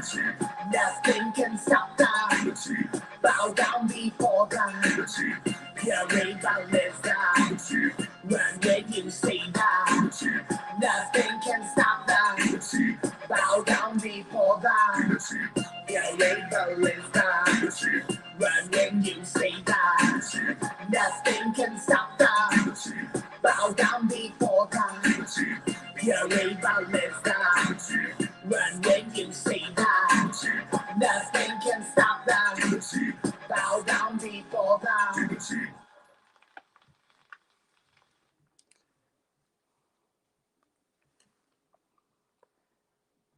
Damn, boy. How about that? I can see that song performing live, and I can just see the crowd going to that song. Whew, that's a big task, because that's one of I actually didn't do that one live at the New Year's show, because I've done the same songs every time, and this time I only did 2 songs that were the same. It was MDK and Killer Man, because I feel like if I don't do those 2, then I don't know, no one's going to riot, but people are going to be like, well, okay. Don Chaos is 3rd member of A and B. Yeah, you are. Yeah, you are. Hey, you from Colorado. Hey, you need to get in touch with your boys. Tell them get some act right in their life. In any case. But yeah, I recommend if you ever do, when you perform again, and if you perform the gathering, especially if it's an event that I put on, that's one of the songs I recommend that you play, especially at the gathering, to get the people going. Okay. I'll fuck with it. Because I have plans, like, hopefully at the gathering this year, and I have plans to do, like, an event like us at Carnival Spirits, and if we can make that happen, we would be honored if you would perform that, bro, if you'd want to. Of course. I'll come where I rock it. introduce you to the stage and literally hype you up. I'll come rock it. You know that? All you gotta do to get me. Oh, shout out to Tony Franks as well. I seen him in the chat. All you need to do to get me at a show is tell me, and maybe I can do it, depending on where it's at. Oh, you're only in Colorado. You right there. You right here. Are you Oh yeah, I'm sure. I know Scum could definitely get you on at the Roxy. I love Scum. That's one of my brothers. That's my man. Most chill dude ever. Like, I've always told this story. People always tell me when they hear his music, they think he's this intimidating dude, and then when they meet him, he's like the most humble, chill, nicest dude. He's the nicest Russian man in the world. I love Scum.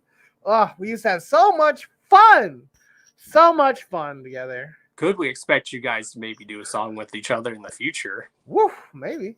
I mean, it's always possible. If Scum hit me up and he's like, yo, I want to do a song, I'd be like, yup.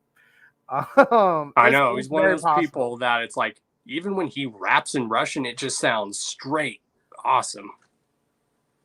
And he's one of the few people that I've known that he can still get piss-faced drunk and still spit the microphone word for word and not miss a beat or a word. See, I don't usually drink before shows, and I try to stay 100% sober, but he does it amazingly. And yeah, I don't know how he does it. At the end of Wasteland, I started drinking before shows, and like I thought that I did phenomenally, and I probably did. Because I wouldn't get like plastered until after we got off stage, but beforehand, like I would have like maybe 1, 2, 3 beers or something like that, and I'd be feeling something good, and afterwards I have like a bajillion. But yeah, man, especially when Scum came, especially then, because I'd party like a rock star, son. Whoa, didn't you ask me a question, and then I just went back to that question you asked, and then we got sidetracked some more? I think the question was, where do you hope to take your music 5 years from now? Somewhere good. I hope I could take it. Gosh, where can I take it? I hope I could take it to Hawaii, out on a nice little vacation, just me and my music by the sun on the beach, kicking back, sipping a margarita, a nice little Mai Tai, a fruity drink, watching the waves come in. No, I know you're not talking about me taking my music on a vacation. I'm not dumb. He's talking about performing at a luau, y'all. No, I was not. I was talking about taking my music on a nice romantic getaway where we could become more intimate and deepen our connection. A nice romantic getaway. You don't even take your hobbies out. You ain't even doing them. You're just out there. I'll have my YouTube page pulled up on my phone. I'll just be out there. I'll be like, yeah, this is nice, isn't it? No. Where do I want my music to go? I don't know, man. Like, I want to be big. Like, I feel like I've got it in me. At least I'm not even gonna handicap myself. I just want to be big, and I feel like I've got the talent. Like, even like just when you play Demon Seed, like I sat back and I was listening, and I was like, man, I'm crafting like a story, like, and very fucking well, like very well.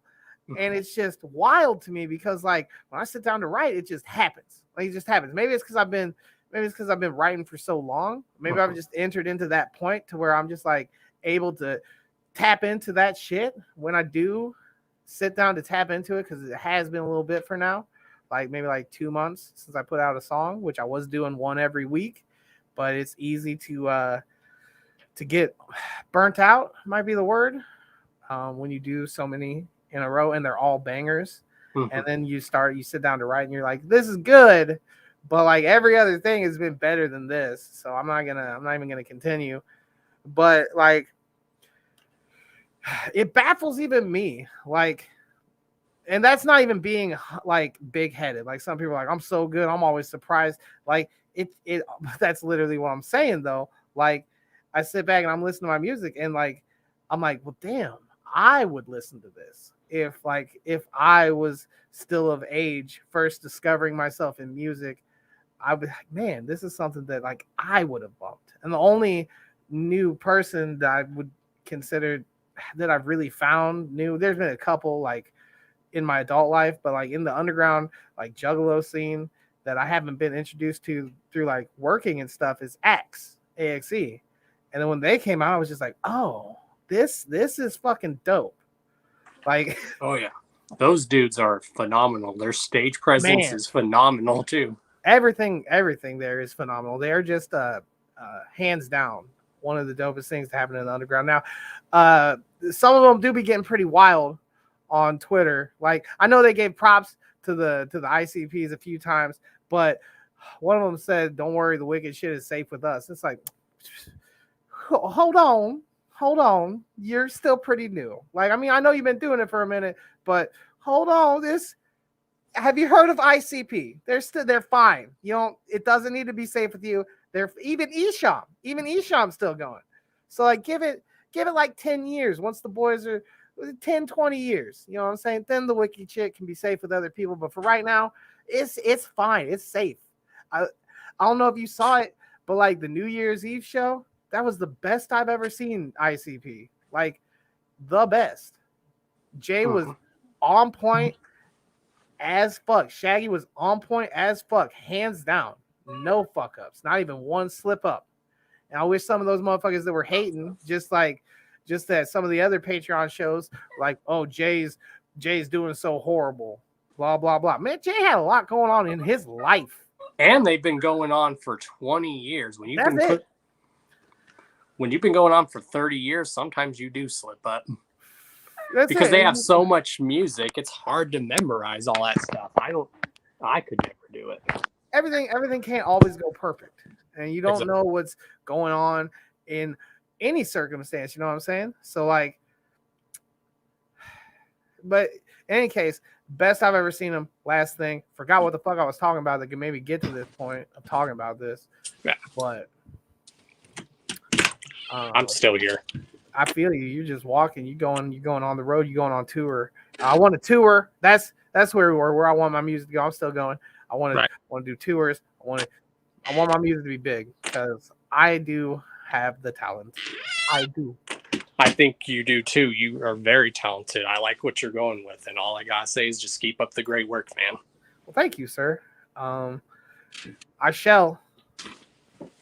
And you're always welcome back on the show, like anytime. And if you ever want to be on here, whether you're releasing an album or a single or anything, you're always welcome to come on here and promote it. Well, I'm not going to speak too heavily because this is still speculation in my head.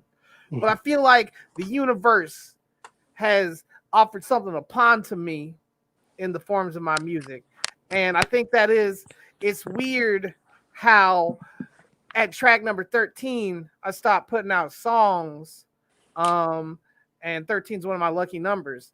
And so I'm thinking I might come back to Wicked Wednesdays in the future, but I'm thinking maybe I should do like songs for a hot minute, maybe 13 each day. But I think the next one's going to be Terrible Tuesdays or something like that. That's going to be mad dope. Or maybe I'll just bring back Wicked Wednesdays. I don't know. None of this might happen. If you've been fucking with me for a long time, you know that I say things and then those things don't exactly come to fruition. What can I say? ICP is one of my favorite groups of all time. Maybe they rubbed off on me in more ways than I even know about. Because where's the Bloody Brothers? Yeah, I think we're all waiting for that too. We're Where's the Bloody Brothers?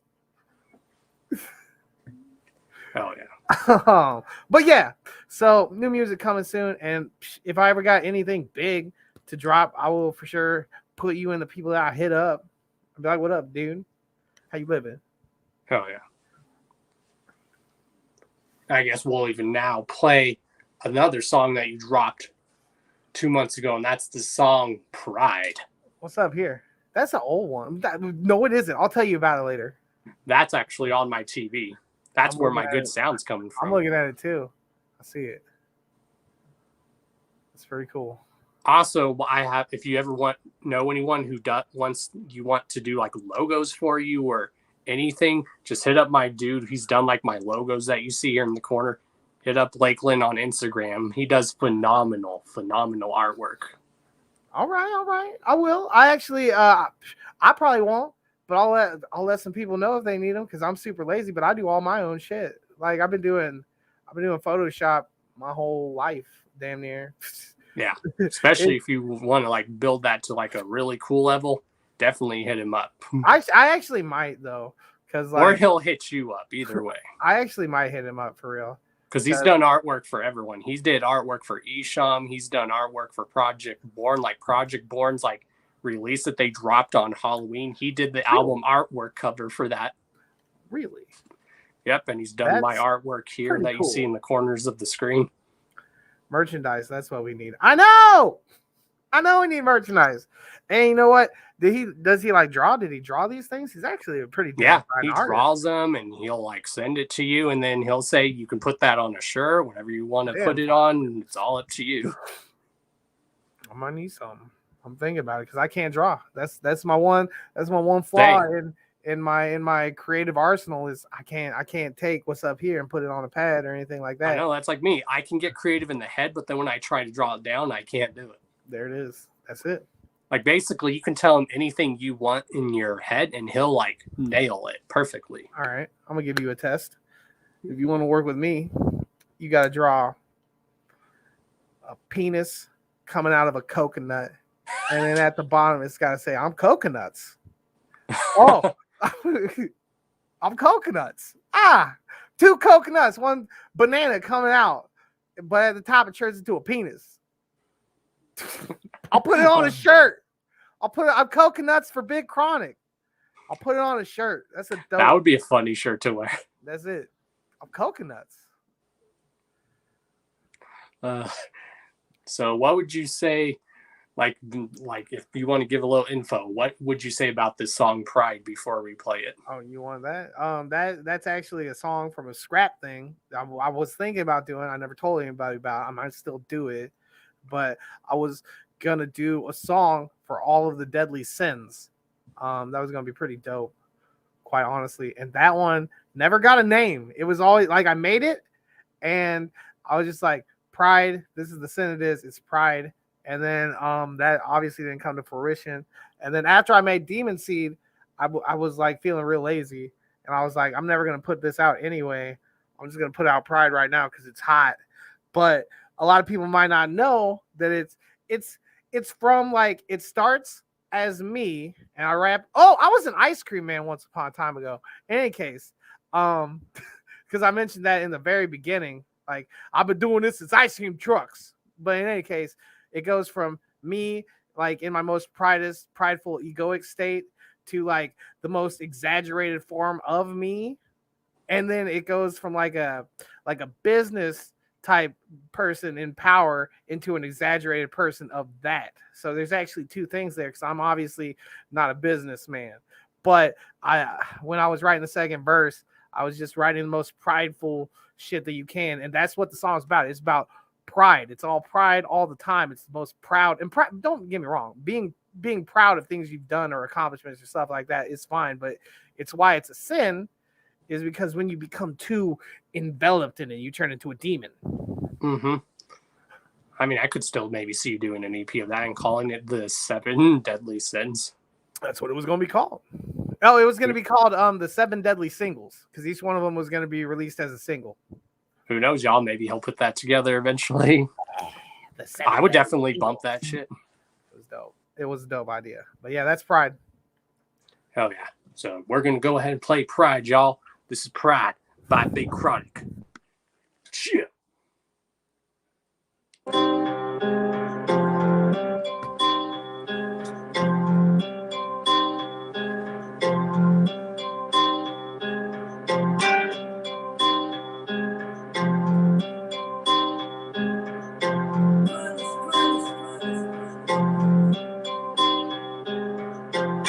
I've been kicking this since ice cream trucks. Raised up by the clouds, never giving a fuck. Get bucked if you want beef, but I prompt the rethinker. I'm bringing everything in the kitchen sink. A bad boy, bitch, just like Biggie. Choking old hoes with my average size dicky. I know that it's icky, but I don't give a shitty. If you feel a little sicky, I'ma charge you $350. Loch Ness monster running these streets. I can't stop her up in these beats. Big Papa up in these sheets. Who shot your bitch? It was me. Sick individual, never shy away from anything criminal. Mr. Cow used to be my big homie, then he taught me how to sing. Now he can blow me. So cynical, ask why it's criminal. And number one, if you wanna stop me, better bring a big gun. So cynical, ask why it's criminal. If you wanna stop me, better bring a big gun. Shit. And bitch, you better know it. If I'm pulling out my dick, this so you better pull it and I show it. Like everywhere I go, from the mall, the bus store, or Toledo, I'm on a boat. More often than not, I lost more than you ever got. You on the poor, and I live at the top. And don't stop when the cops pop. Everybody drops for me. You live in the dark, you see, I'm on top of thee. Ain't no stopping me, prophecy. An atrocity, you keep calling me. You ain't stopping me now, believe. Ain't no thoughts to think, it's hypocrisy. Ain't no stopping me, can't you see? Now it's happening, it's too late for thee. You ain't stopping me, now you bleed. So cynical, ask why it's criminal. I am number one. If you wanna stop me, better bring a big gun. So cynical, ask why it's criminal. I am number one. If you wanna stop me, better bring a big gun.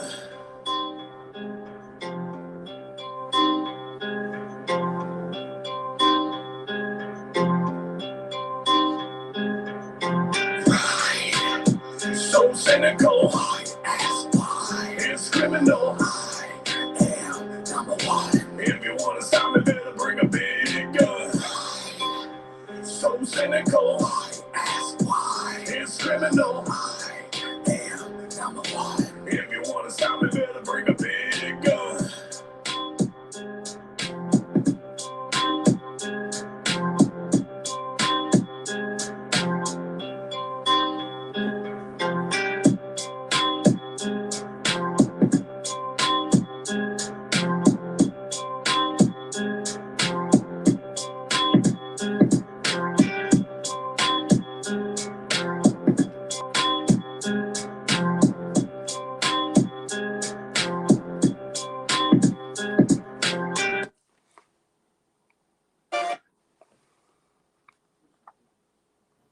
Shit.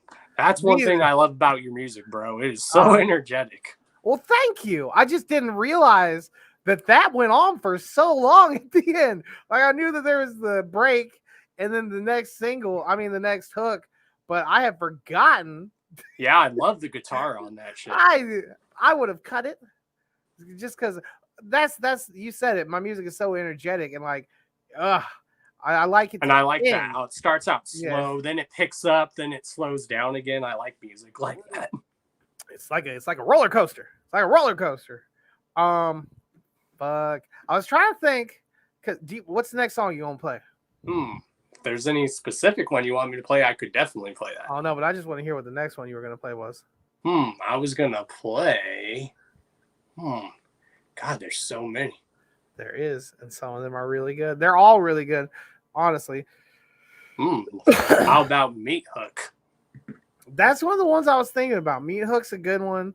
My Homie's Back is good too, but what's weird about My Homie's Back is that I am actually like playing the part of like just some regular Joe. Like I'm not a murderer. I'm nothing like that. I'm just some guy.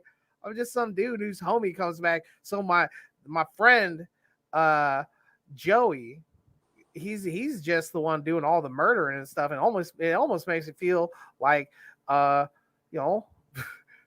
back seat. I'm usually the murderer. I'm riding in the back seat for this one. People are saying my homie's back. Meat Hook's great, but I say play my homie's back. Give the people what they want. Definitely. Give the people what they want. My girl really enjoyed that last song too. Which one? Pride?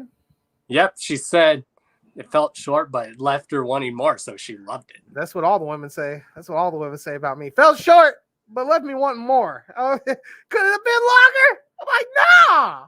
Which cool fun fact, my girl actually plays the guitar and she plays it really good. Oh shit. See, I was just talking with someone earlier today that I spent so much money saying I was going to learn how to play the guitar. Never did it.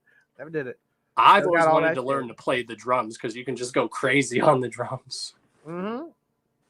We out here forming a band now. If you learn how to play the drums soon enough, maybe we can do like some 80s pop shit, a little ICPs thingy. Yeah, that's why I really loved that last song, Pride, too. That last song, Pride, had a very like early 2000s hip hop vibe. Yeah, it did. Like when you would hear like live drums in hip hop and the guitar. Mm-hmm. You don't want to hear it. Devil's Lettuce is like, it's great. They're all great. My homie's back though. That's the one. There it is. Meat Hook's great too though. And before we play that, is there like anyone in the industry that you want to work with? Like I always tell people, I think in this day and age, nothing is impossible. Nothing is impossible these days. Do you even have to ask me? If it's ICP, I can see it happening. It is. Bro. It is. That's the only one. That's anyone else I could give a shit. Like, don't get me wrong. Maybe it might be fresh to get like other people. There are other people that I would mark out for a little bit. You know what I'm saying? Mm-hmm.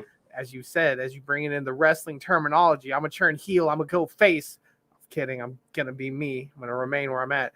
But there are definitely other people that I would like to, that would be hyped to work with. But if I could choose anybody, it'd be the Clowns all day. And I could see it happening. I think a lot of, if anything's taught us these last few years, I think a lot of these artists or groups are now making themselves approachable where they're like, hey, if you want to do something, let's do something. That's dope.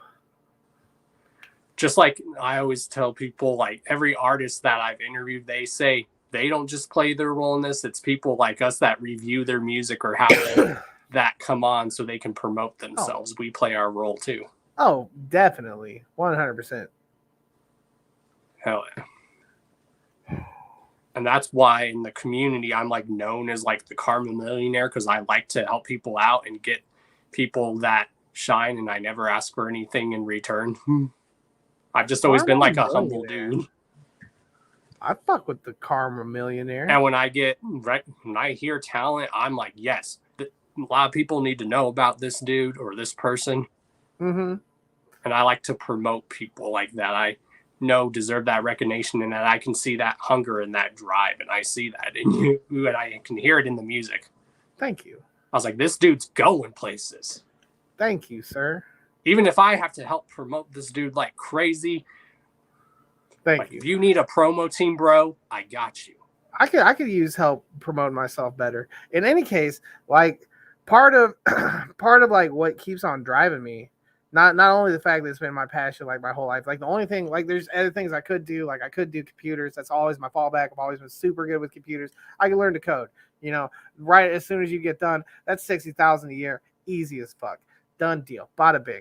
But music's been my passion, and part of the things that drives me to it is that I want to help this community that I've loved. Like that's not only because the Wicked shit is my bread and butter, not only because whenever I pick up a microphone, that's the first thing that comes out of my mouth. I can't write other shit. Like I did go in like a more gangster rap direction for a little bit in my career.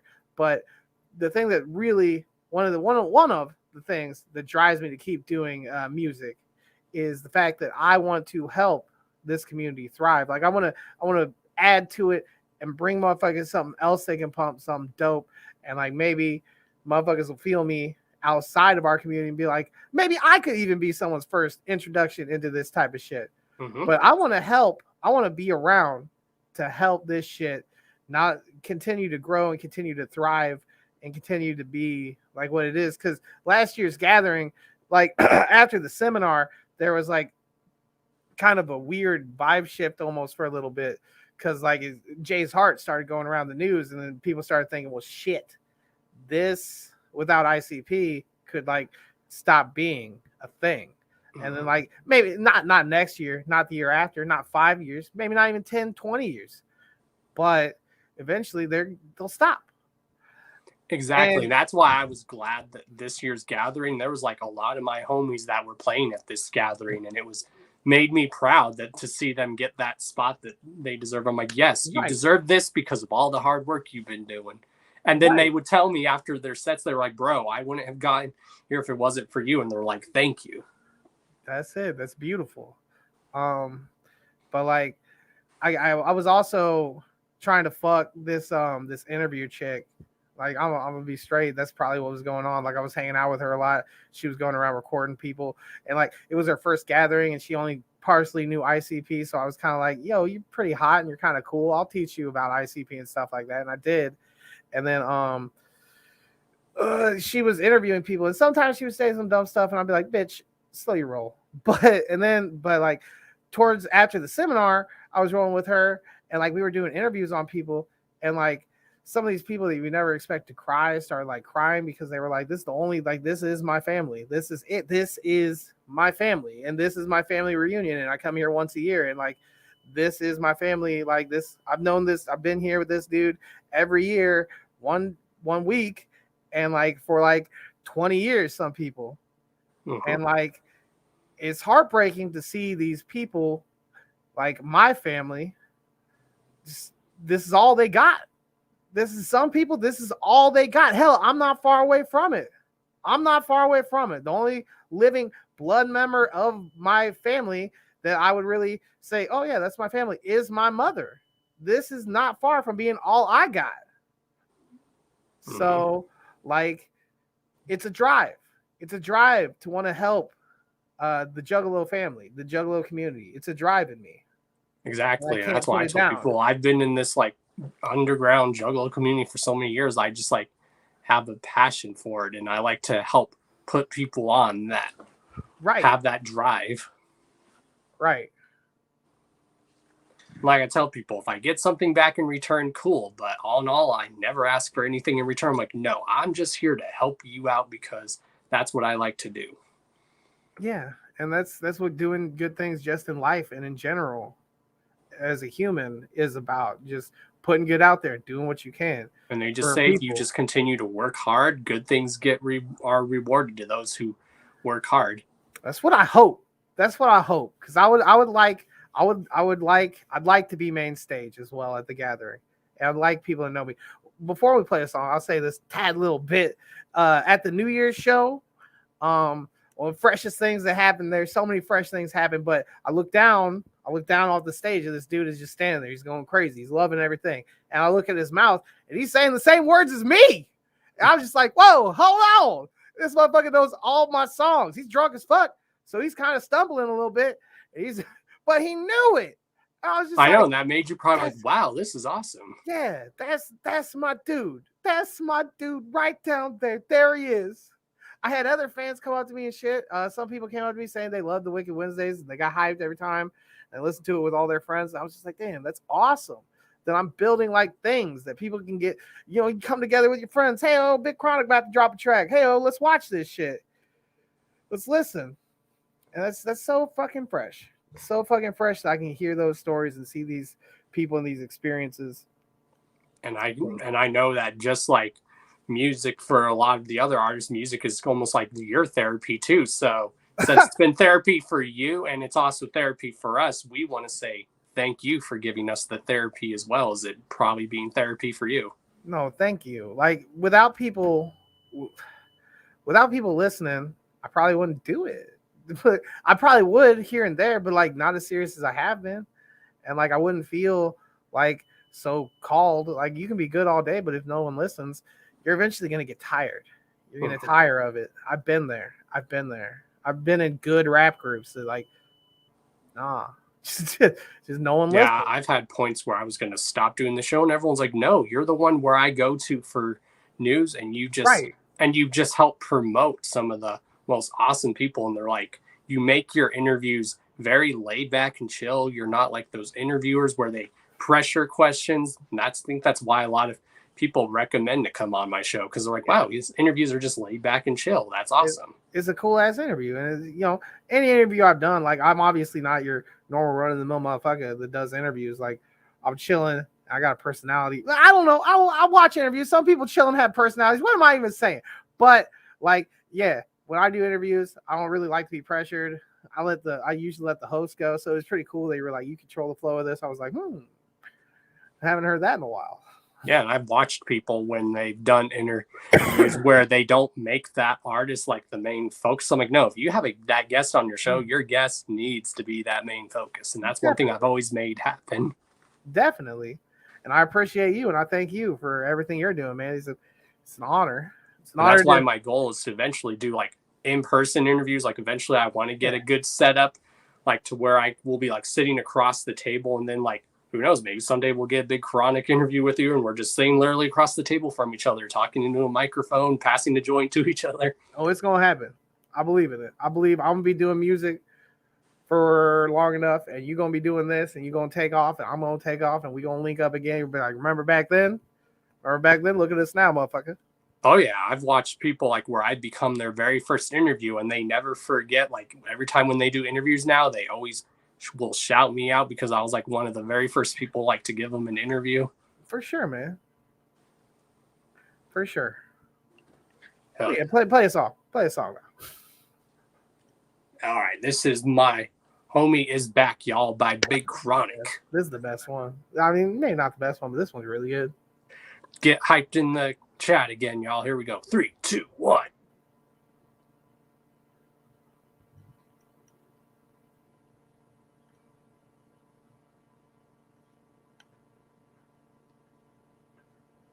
I can't hear it. Can y'all hear it?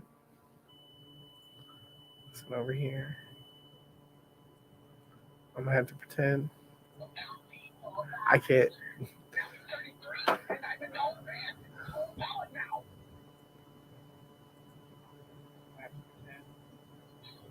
Oh, I'm the only one. I'm the only one y'all can hear. Y'all can't. Okay, so I was out here like, I can't hear it. My man, you doing it wrong. Pause. Hey, but okay. So I'm just going to chat with y'all for a second, I guess, because he ain't know what's happening. How we doing out there? Don, can you fix that? Thank you, chat. Yeah, Don, it's all broken, guy. But how are y'all doing? He's just vibing. We can't even get his attention. Hey, look at this man dance. Look at this man dance. Nothing. Hold on, let me give him a beat.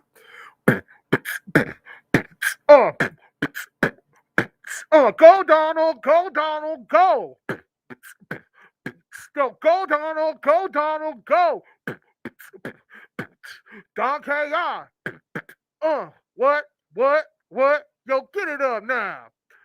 All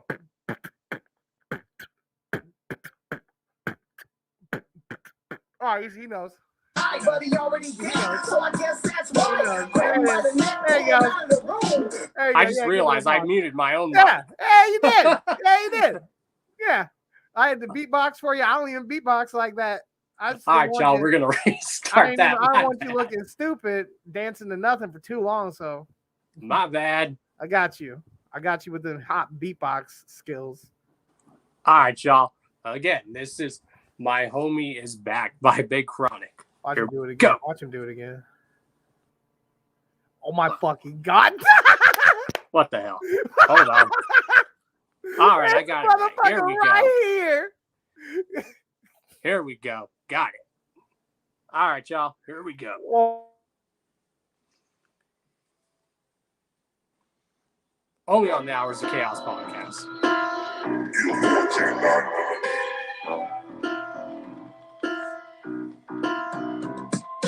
Graveyard, late night smoking a split. Feel a tap on my shoulder. Yo, who's this? It's my homie Joey. Trying to smoke. Only one problem. He died 4 years ago. Yo, where'd you come from, dog?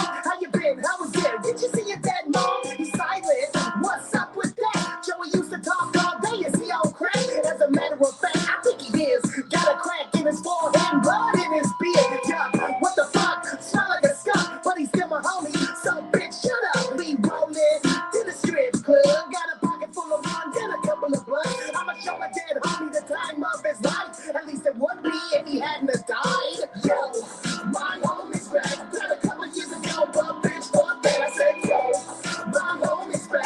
If you got a problem with it, you can suck a nut sex like yo. My homie's back. Got a couple years ago, but bitch, fuck that. I said, yo, my homie's back. If you got a problem with it, you can suck a nut sex. Joey, go ahead and hit it. I know your dicks have fun and it's been a minute, but I paid this bitch like $500. I ain't falling like that, so you better fuck. He growled and he bit her face up. Now he's chewing on her shoes, trying to eat the lace up. Bro, you gotta calm down. You just came back, don't get too wild. He gazed at me with a look like he died, but he already did, so I guess that's why. Grab him by the neck, pull him out of the room.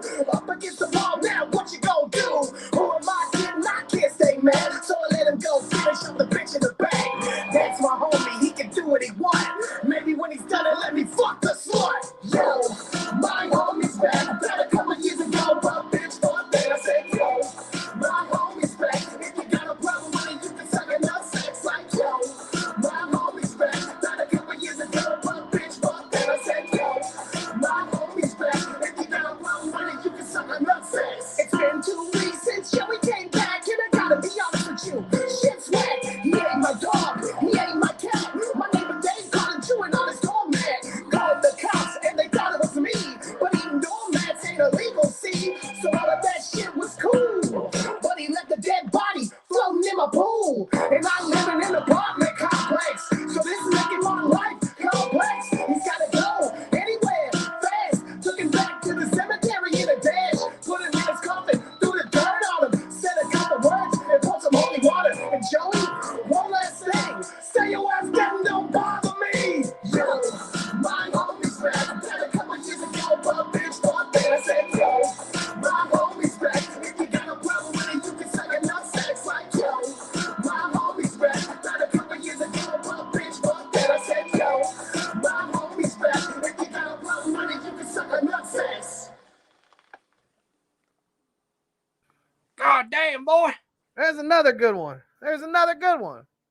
Yeah, someone was saying earlier in the chat that track would make a good video. I agree. Shaggy Two Dope should play Joey because his name's Joey. Do it. Like, okay, hold on. Let me call him right now. That song did have an ICP feel because it reminded had an old school Mikey Clark feel. I can feel that. Yeah, I'm calling him right now. Live yeah, on the show. What up? You want to hop on this? Oh, how'd I get your? Hold up. No, don't get mad at me. Hold up. Look, you don't know me and I don't know you, but like I did a few shows with y'all, so I'm trying to. Hello? Oh, nah, he hung up. I wasn't supposed to have his number, but I just got it through the grapevine and he got mad at me right then. So that's pretty cool. Who knows? Maybe you might see Don Chaos make a cameo in some of Big Chronic's videos. Now that's the one. That's a move that can happen. Yeah, I would definitely love to hype you on stage, even if it's just me dancing around like a lunatic yelling in the microphone. So that's all I'm doing up there. I'm just a lunatic yelling into a microphone. Ah! Who knows, y'all? He might even crowd surf. I might. If there's a big enough crowd, I would crowd surf. I would do it. I wanted to crowd surf at the gathering for ICP. I was like, oh, dude. I was gonna do it. I'm like, should I do it? I'm like, nah, but I did something even crazier this past gathering. Like, I have crazy ninja skills. I was recording the Bizarre set and I got on stage while I was recording. So here I'm jumping the barricade with one arm, holding my camera. At first I was like, maybe I should just ask someone to hold this for me. I'm like, no, I'm just going to do it. And I was like, knowing my luck, I'll fall flat on my face. Nope, landed right on my feet perfectly. And I was still able to record everything. Very nice. So there's footage on my channel of me rushing the stage perfectly. Let's see it. I'm going to go watch it right after this. It's a little crazy because Legend Valley does have crazy Wi-Fi at times, especially when you're live streaming. Now, if I would just recorded it, it would have been fine, but I was live streaming. At least there was Wi-Fi. At least there was some signal. Yes. At the one in 2019, the Wi-Fi there sucked. No signal. The only time there was Wi-Fi when it was in Indiana, was it you were either by the showers or for some reason by Tom Wood's stand, which was funny. You could also get it in Indiana by like going right towards the front gates. I don't know That where too, Tom- which was weird. That place was huge. Yeah, well, it was too fucking big, man. It's too big. Yeah, that's Too why I said I'm fucking glad where I big. camped. I camped like halfway on the hill in the middle, so I only had to go halfway up and halfway down. And Did you everyone's like, roll "Why down didn't the I hill? think of that?" Did you roll down the hill? Well, there was camping spots. Now that I think about it, it was camping spots on that hill, like flat. Yeah, I patches. was like near that where that water tower is on the hill. I was Yeah, camped you right near smart there. That's little where my tent bitch. was. You smart little bitch. I was a baller, so they stuck us. You would think they would give us a good spot. They stuck us in the middle of fucking nowhere. I felt like I was in Egypt. It was very calm and relaxing, tranquil area, I guess, because we're paying upscale prices. But fuck off! Put me right by the main stage. This is And it was- bullshit. And that's one thing I will say that was good about Indiana is at least there was trees. So if you wanted to camp in the shade, that was perfect. Oh yeah, man! I saw hammock-a-lows just tying their hammocks around trees anywhere they wanted. Yeah.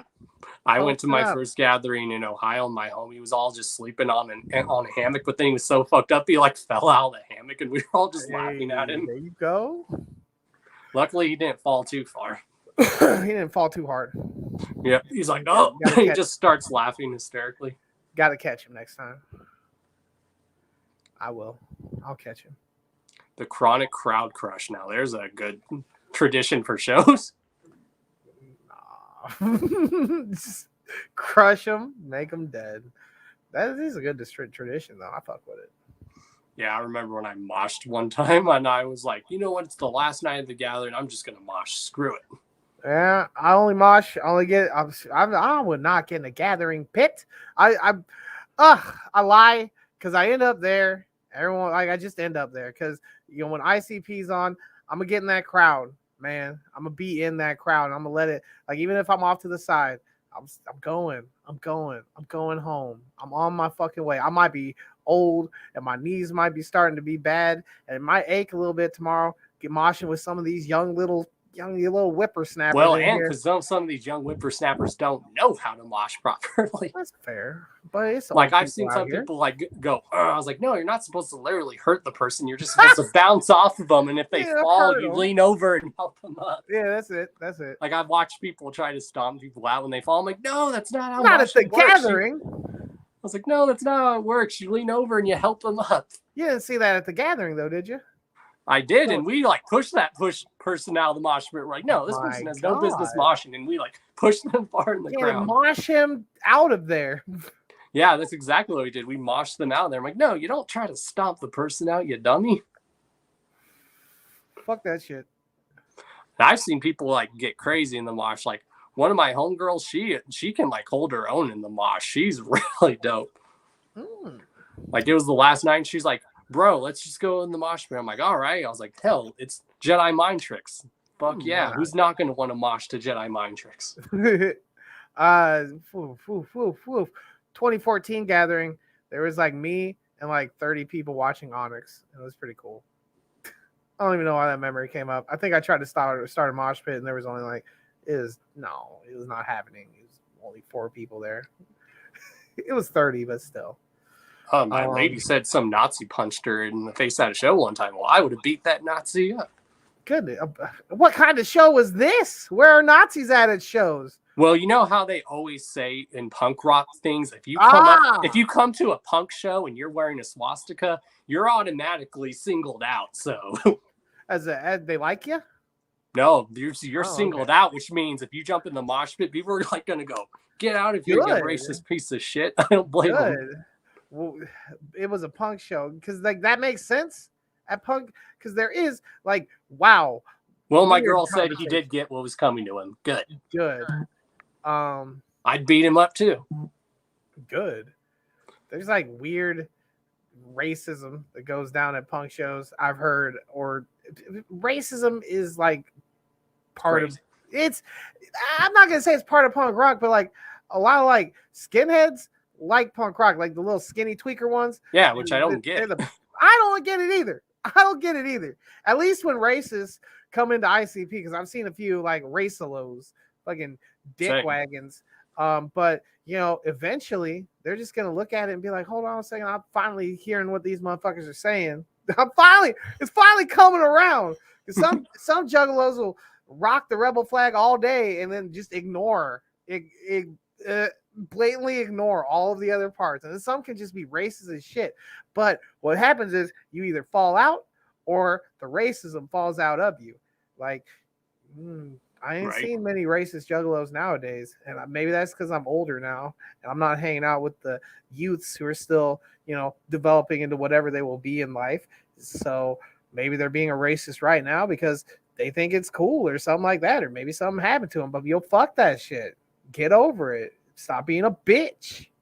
And then a lot of them do, and that's beautiful that ICP can, you know, change people from being a racist piece of shit into an actual cool person. And that's why I've always told people, I think when people on the outside hear their music, they don't pay attention to the kind of people that they're talking about murdering. They're like, they just murder people. I'm like, no, listen to the kind of people they talk about murdering. They talk about murdering racist pieces of shit, guys who beat on women, guys who touch children. They talk about straight murdering those people. Right. Like, and those are the best ones to murder. Exactly. Like, I always tell people, if you don't like To Catch a Predator, then there might be something wrong. Yo, that song is ill. It is. I wish that track got a music video / movie to it, like Bowling Balls, but where it was a movie. Yo, that'd be a dope movie. And then Chris Hansen actually would make a cameo in it. I never thought about that. Would be a sick movie. Someone message Jay and say, I know it's been out for years, but we still needed To Catch a Predator video with Chris Hansen making a cameo in it. Yo, I swear at one point he said that they were going to do like music videos for their older tracks that should have gotten a music video. They did. I remember hearing that too. Okay, that should be one of the ones. That should be it. Exactly, but don't just make it a music video. Make it a music video / movie. Yes, I'm with that. That Bowling Balls was just freaking funny. It was amazing. Just Shaggy's character, give me the ball. Give me the ball. Give me my ball. Like, what the fuck is this? I was gonna try to fuck this bitch. That Bizarre show at the Gathering though was so dope. Mm-hmm. It brought me back. I was like, yes. Yeah, just like when I went to the Malenko tour, that brought me back because that's when I first found out about that shit. Those shows, like, just to see them open up with "Take Me Away," I fucking love that song. It's like that should be like an ICP opener. It should. You know, it's a good. I don't know why we're doing these pass down nowhere lane, but while we're here, one of my since I really got into it, which has been like within like the last year, I don't get me wrong, I heard them when they came out and I thought they were kind of fresh, but like Lost and Found, Missing Link, those are fire albums, and Found is my favorite one out of the two. And the way they kick that off with Get Clowned, like, bro, that song set off the shit. Like, that would set it off if they just came out to Get Clowned. Like, right. They set it off no matter what. They always do a spectacular job, but just one time for us Foundalos who agree that that's a good album, give us one. Well, I always tell people the reason why I love those albums, because when those albums came out, I was going through a rough time. So those two albums really did help me mentally. And I think that's why Yum Yum is like pertaining to me, because it's very relatable with the shit I've been going through. Oh, definitely. The one that really got me was, but all their music's done that for me. Fearless Fred really got me. It was one of the things that changed my life, quite honestly, in a lot of ways. Yeah, especially hearing that song Fury live. Dang. Yes, sir. It was good times. And now with Yum Yum, like, now it's hard to tell. Should they open up with Take Me Away, or should they open up with Here Comes the Carnival? I could just see that at the Gathering, like with a Ferris wheel in the background playing. I could dig that. And that song is very dark. It has a happy feel. Oh, yeah. You hear the lyrics, they're like, join us on the... Oh, yeah. And they're like, let's all become maggot feed. Oh, yeah. Oh, yeah. That is dark as shit, but it's great. It's great.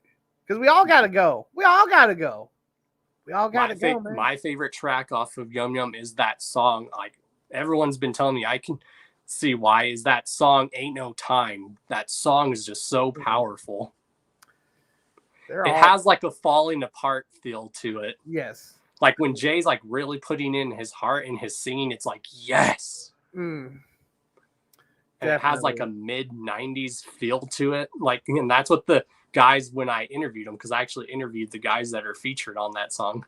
Oh. And they said they were trying to go for like an early 90s feel. And I guess those dudes, one of the band members actually engineered off of Fearless, Fred Furioso. Okay. So that's another interview you can check out. I actually interviewed Roadside Ghost. Okay. I'll have to check it out as well. I'm just getting a plethora of things to look at on your channel. Oh yeah, I basically Plethora. like down in the link, I have like the playlist of like my podcast for every episode. So this episode's literally on there right now. Right now? Yeah. Like right now? Like I'm on a playlist stuck in the internet, right? You Hello? are. Can you get me out? I don't want to be in the internet.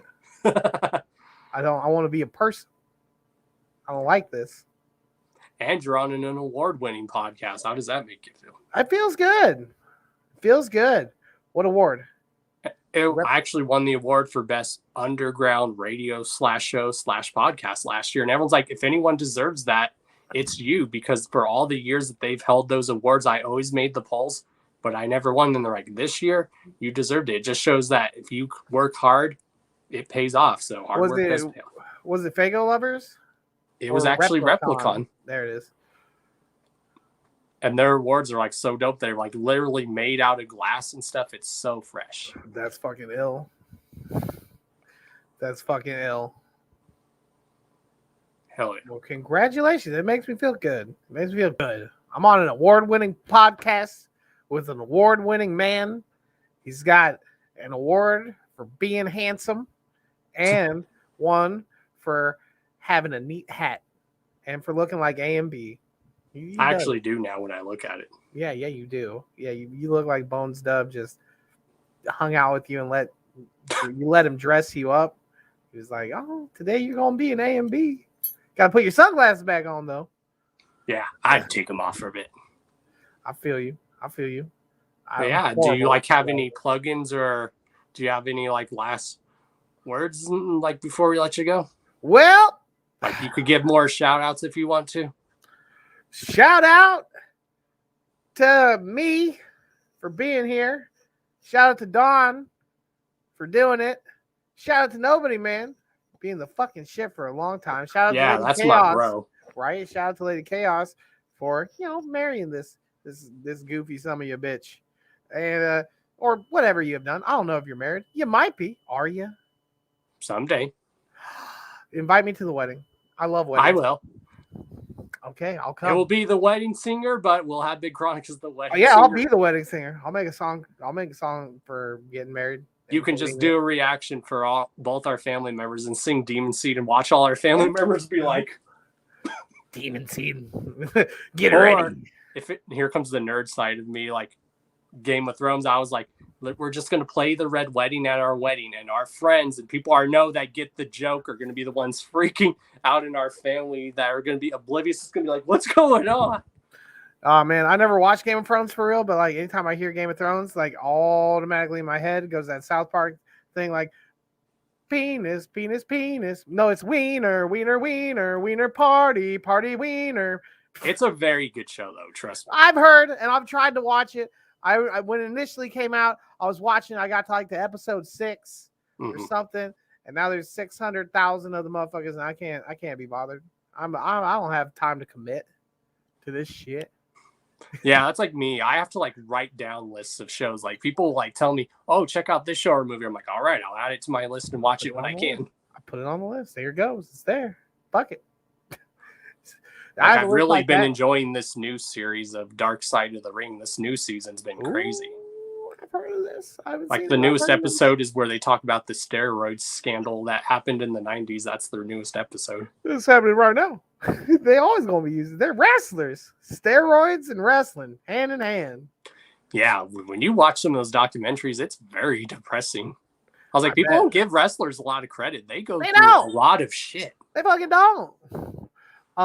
But I will give shout outs as well to Jedi and Dibadot John. They've been messing with me since YouTube, since a long time ago, since I used to be a YouTube streamer. I'll give shout outs to all the YouTubers. Hold on, there was more. There was a Moshi Kanisho. I think I remember. I'm going through the chat trying to find the Sega Saturn was in the mug. Wish we could have saw Larry Goddard out here. I miss y'all, man. Maybe I'll stream. Maybe I'll stream after this. What y'all say? I'm looking at the chat. Maybe not. Who knows, y'all? Maybe he'll start his own streaming podcast. Maybe not. Fast Vincent, that's another one. A lot of motherfuckers out here from the old YouTube days. Maybe I'd watch you if you had your own streaming podcast. I used to stream all the time. Because I could see it you doing where, like how we're doing it, where it's serious and then it's comedic at points too. I could do it if I wanted. I could do it. I could do anything. Big Chronic, y'all, not just to perform the gathering, but to bring back the comedy stage because this dude's fucking funny. I'll take it. I'll bring it down. I'll host it. I'll MC it. I'll MC that motherfucker all day, all night. I'll never leave. I'll camp at it and everything. Shout out to Tony Franks as well. Shout out to the world. I'll camp. I'll do the comedy stage. Late night bass stream. No, bitch. No. I did bass streams on Twitch like them girls. But I did. You got anything else to say? Nope. But if you do get back into streaming, just let me know. Maybe I'll even co-host with you. Maybe you will. Maybe you will. Maybe I won't even stream. Maybe I'll just let you stream for me. There It's you go. already happened. Now I'm already streaming again because you're streaming for me. There it is. I already did it. There you go. I can't see my breath as much down here. Maybe it's from that fire. All right, y'all. I'm out of here then. Hell yeah. Later, yo. Again, you're always welcome on the show anytime, bro. I'm always welcome. I will come back. I will come back tomorrow. Well, and so wait till the end of the show because at the end of the show, we're going to actually announce who our next guest is going to be tomorrow. Me. It's me. You said I can come back anytime I want. I want to come back tomorrow. It's me. Sorry. Cancel the other one. Sorry about your luck, sir. Okay. I'll stick around and I'll watch who's gonna be featured. If it's not me, I'll only be a little bit sad. Oh, it will be eventually again. Is it me tomorrow? I wish. Like I said, whenever you What a have wish! well, like I said, if you have any music coming out or anything, or if you just want to come on and just kick it, let me know. All right, showing up, man. I will do that. All Well, right, yeah, or whenever I'm live, I'll like send you the link and say, "Hey, I'm live." If you want to mingle in the chat as well. live if you want to come kick it. All right, man. I'm with it. There yeah. might be some nights I come do it. Yeah. I've been Big Chronic. This has been Don Chaos, and I'm about this bitch. Hell Suck it. yeah. Later, man. I'm gonna click the X now. Goodbye. Hell yeah. Now that was a very entertaining stream, y'all. So we're going to drop a little bit more news for you guys. And then we are going to say who our guest is going to be tomorrow on the Hours of Chaos podcast. His link to his Instagram, Lakeland, is right now in the description of this stream. Or just type in Big Chronic on Instagram, Lakeland, and it'll take you there. Or I'll link it to you. So, what's some other news we got? As many of you know, the Replicon Radio Awards are going on. Right now, they are looking for people to be on the polls, which also link down in the description to the GoFundMe for the Replicon Radio Awards to help them get the awards made.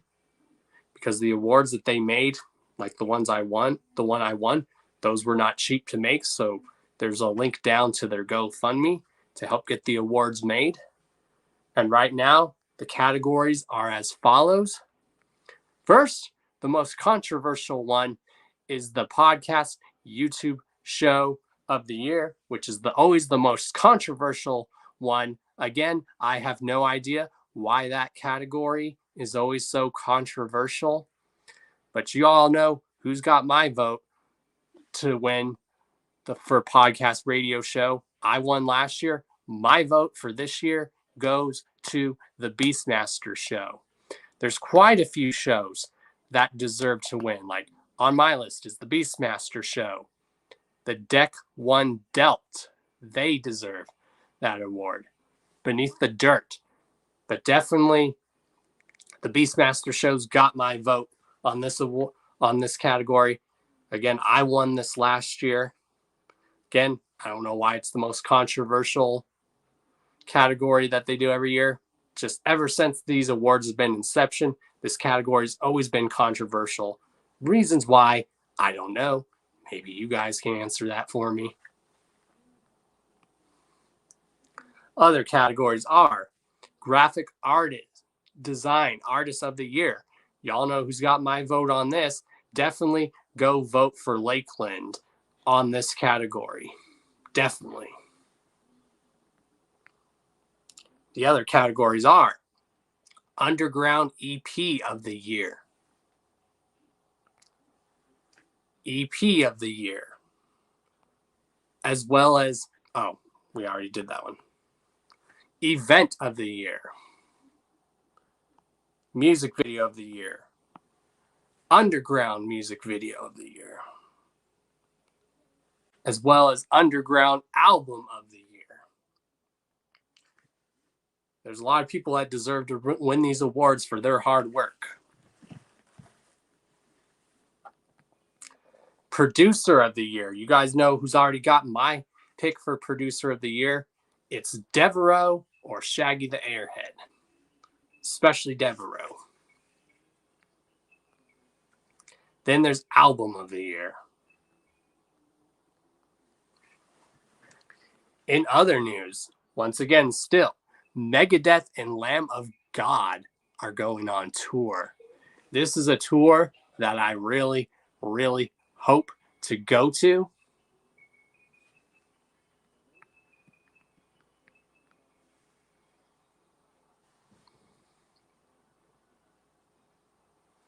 Because Megadeth and Lamb of God are two of some of my favorite bands, and I would love to go to this show.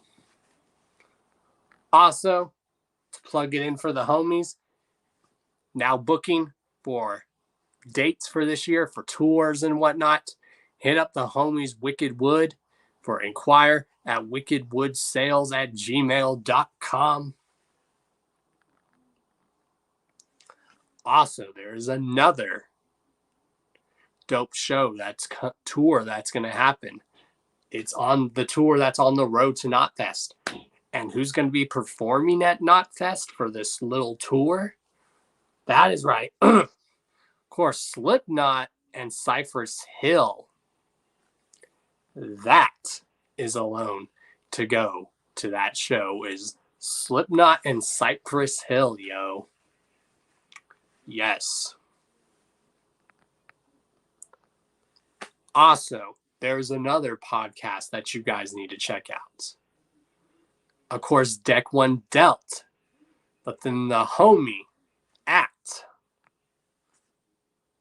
LB Sickening Sicko Entertainment recently interviewed Zitro on It's Just Music on episode 132.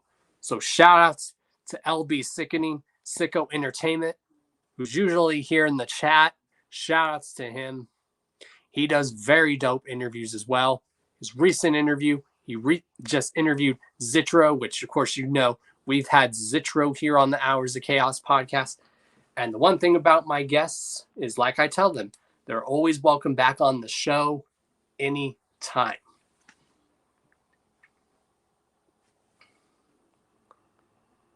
Also, another dope tour that's coming around.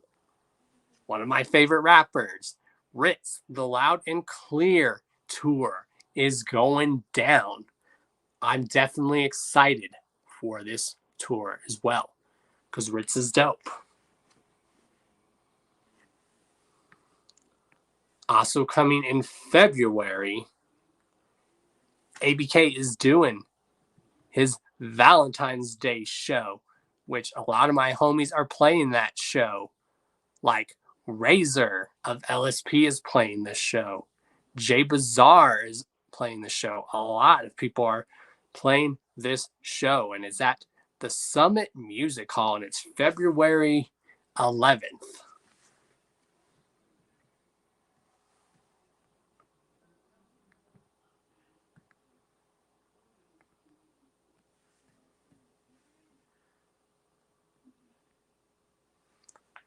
Also, Light just dropped a video called Take Control. And what do you guys think of this track? I want to hear your guys' thoughts in the track. Light, Take Control. That track was fire. I loved it. It's got me hyped for this new Light album. I'm glad Light is back. I'm glad he's doing his thing. You know, everyone's been wondering, where's Light going? Like, for a lot of people that ain't been around this in a while, or that don't have the inside info, don't know where Light's going, they're just speculating where they think he's went. Well, I can tell you guys, if you know Light like I do, you would know his thing has been, besides Psychopathic Records, to do his own thing, and that is Monstar Entertainment. So this is going to be the first official release off of Monstar Entertainment. And I'm excited, and you never know. Purely speculation, we might or we might not get Light on the show. Purely speculation, we might get Light on the show. But then again, it might not happen. Just saying. Again, once again, shouts to Deck One Delt. They usually go live on Sundays. When they go live, give them props, give them respect. These dudes have a very good podcast where they're looking back on all these classic Psychopathic Records albums. So dope. Those guys have a very good podcast. Also, coming soon is the final chapter in Scum's Dying World Chronicles, and that's Blackened Souls, which now you guys can see all three covers of these Dying World Chronicles make one image. And I hope that one image is on a poster, or that one image goes on a shirt or a hoodie. So pretty soon, the third and final chapter of Scum's Dying World Chronicles, Blackened Souls, is coming out. And I liked how he did that. All three releases now make one big image. That is dope. I'm glad Scum's been doing that, where he does concept albums in a series. You know, way back in the day, Scum did his Zipper Face, Mr. Zipper Face series. He had Mr. Zipper Face, the Grim Zipper, and then Zipper Face. And all those were like a trilogy. And I think for the longest time, people, after Scum did that Zipper Face trilogy, people were like, you know what, Scum, you need to do another album trilogy concept series. And that's why he came with the Dying World Chronicles. You know, he had Gray Skies, Red Grounds, and now you have Blackened Souls. Again, all three of those releases now make one image. Very dope image, I might say. Shouts to 8 Legs for that dope artwork.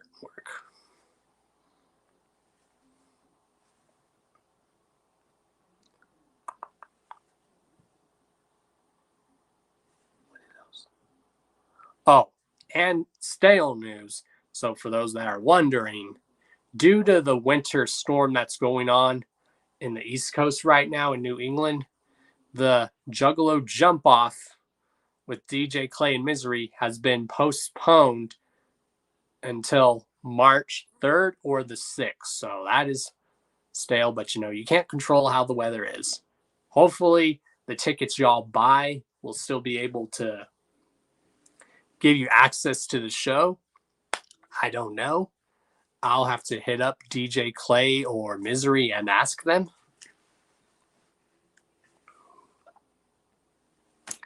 And then finally, we were talking about ICP getting props and how they've been getting respect a lot more these last some years since like Fury. Like since Fearless Fred Fury, they've been getting a lot of these props and respect. And this article is no different. You know, this metal sucks. For those who know the website, Metal Sucks, or remember that website back in the day, yes, that website is still around, y'all. It says Metalhead Juggalo, the 15 best Rock Songs by Insane Clown Posse. Definitely go check that out. It's a very good article. Very good article.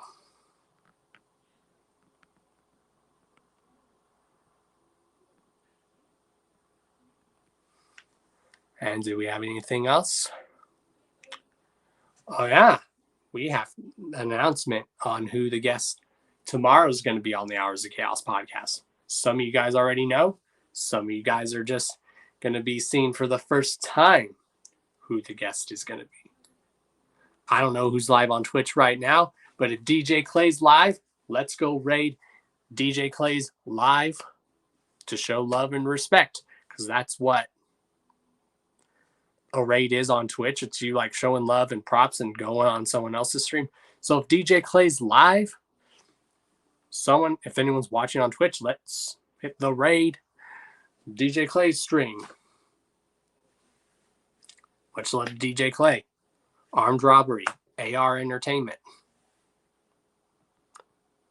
All right, y'all. Let's catch up on the chat.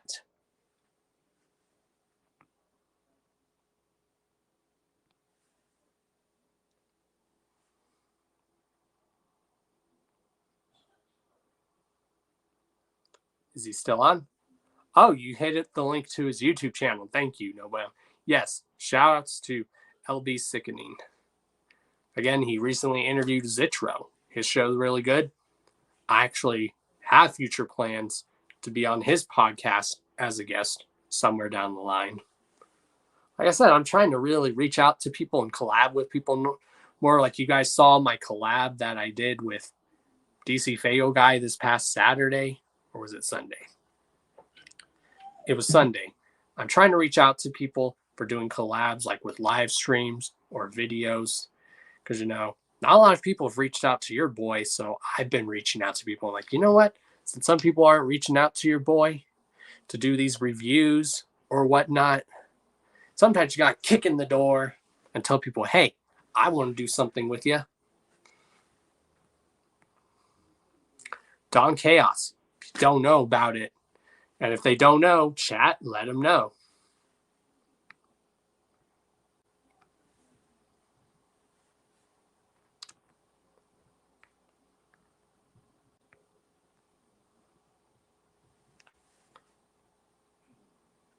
Oh yeah, make sure you guys know this is the podcast to watch. One of the top underground juggalo podcasts to watch, where there's news, bunch of news. We have guests on the show. There's no bullshit. Oh, we have actually 2 more topics. 1 more technically, and then we are going to announce who our guest is going to be tomorrow. And I'm proud of the homie. Because who are we talking about? I'm talking about this man here.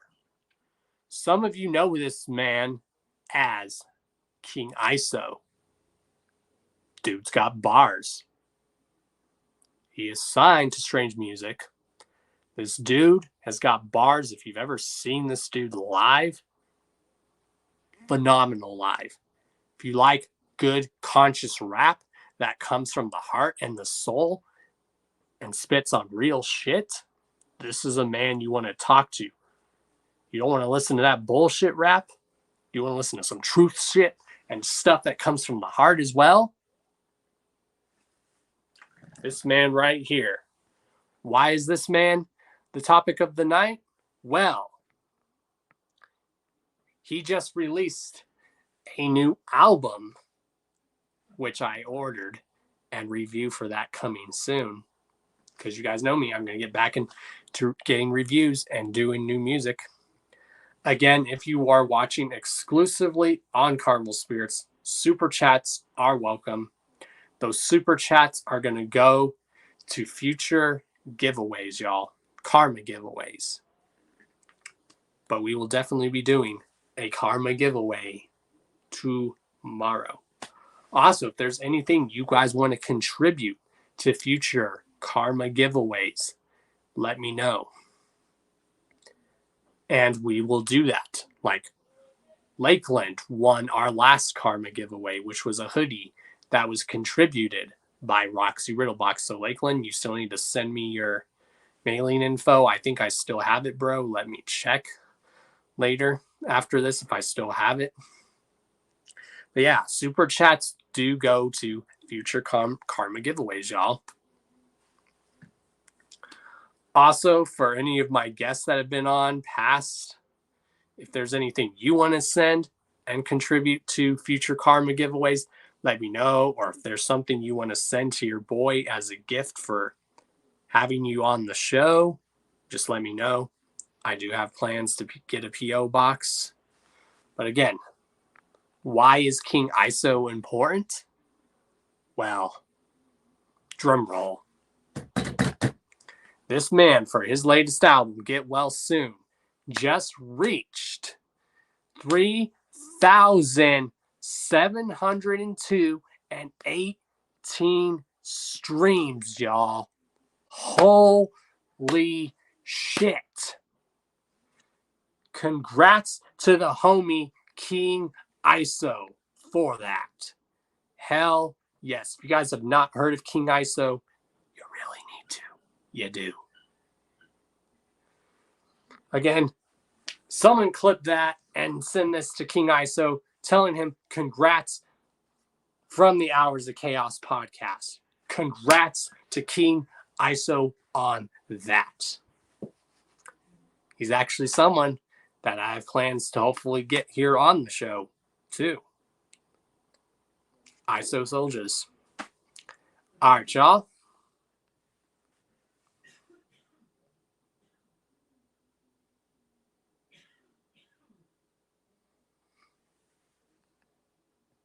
All right, y'all. Drum roll, please. We're about to show who our guest is going to be tomorrow on the Hours of Chaos podcast. So make sure you guys tune in the same time. 6 Mountain Time, 8 Eastern. So for those who are new watching the Hours of Chaos podcast, because we definitely generated a lot of new people here tonight. Of course, if you like this stream, make sure you thumbs up this stream. Make sure you follow the links down in the description to our guest tonight, Big Chronic. You follow all his links down in the description. There's links to all your other boys' social medias. Thumbs up this stream. If you are new to this channel, subscribe. And if you are new, because we did generate a lot of new people tonight, which was dope. The show is every Thursday. I did one tonight because I was making up for not streaming last week. But I did it to make up for you guys because you guys are awesome. That's what I like to do for you guys. But the Hours of Chaos podcast, if you don't know, if you're new, the times are always Thursday, 8 p.m. Eastern, 7 Central, 6 Mountain Time, which is my time, and then 5 Pacific Time, or 4 Pacific Time, one of the two. But yes, drum roll, please. And when you guys are ready to see who our guest is going to be tomorrow, say, show us.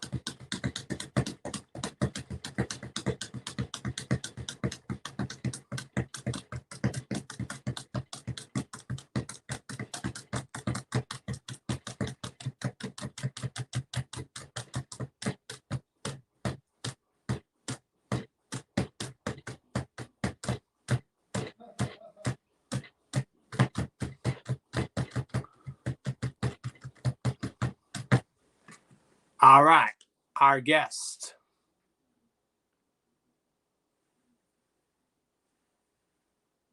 Our guest tomorrow, live on the Hours of Chaos podcast. That is right, y'all. That's right. The one and only Donnie Menace. That is right, y'all. Donnie Menace is going to be our guest tomorrow. LSP's own Donnie Menace will be joining us live tomorrow. If y'all know anything about Donnie Menace, just like our guest tonight, Big Chronic, fire. So yeah, you guys get 2 Hours of Chaos podcast this week. You got a fire-ass one from tonight, and then you're getting a fire-ass one tomorrow. And then Friday, you got the Beastmaster show going down with special guests, my dudes from right here in good old Denver, Colorado, Shock and Dash. And Scotty, since I see you in the chat, when can we expect you to do another Let's Get a Game Going live? But yeah, Donnie Menace tomorrow, y'all. Let's see all those shocked and fire emojis and those official chaos emojis and Cult of Chaos emojis in the chat. For those that don't know what the Cult of Chaos and official Don Chaos emojis are, they're those emojis that you see next to my name.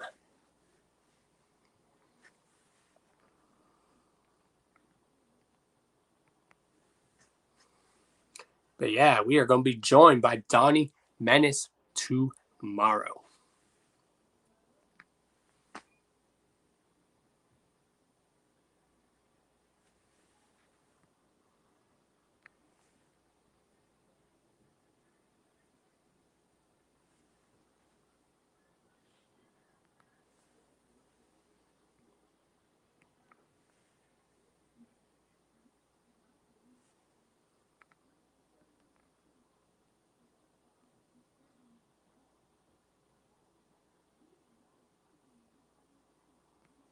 Hell yeah, y'all.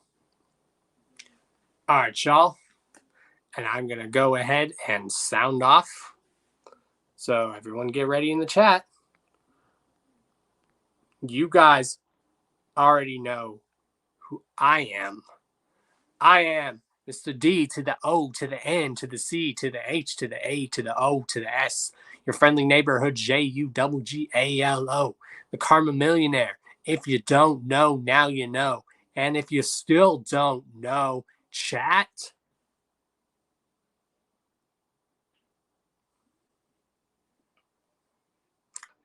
Wait for it. Someone in the chat, gotta get ready. Come on, wait for it.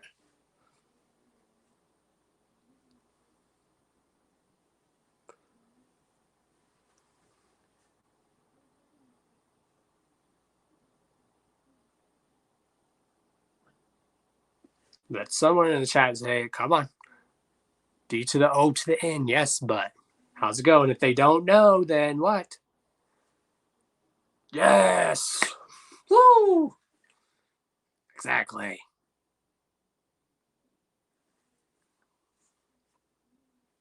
Yeah.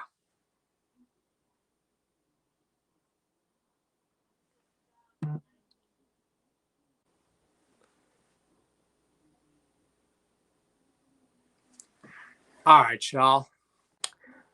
I will see you guys tomorrow for the Hours of Chaos podcast, episode 160. We are on the road to 200 episodes of the Hours of Chaos podcast. And then this year in April will be the 5-year anniversary of the Hours of Chaos podcast. 5-year anniversary of the Hours of Chaos podcast. If you don't know about this show, if you're brand new, welcome to the Dope Show. We hope to see you guys more often. Every Thursday. Wednesday was an exception. I made it up for you guys. I giving you guys 2 Hours of Chaos podcasts this week, because I make that up to you guys, because you guys are awesome and you guys make this possible. So spread the word. Let everyone know about Don Chaos and the Hours of Chaos podcast, the podcast and the new show where we have guests on, where there's no bullshit. And yeah, 5 years going strong, co-hosting all by myself. See you guys tomorrow. Love you guys.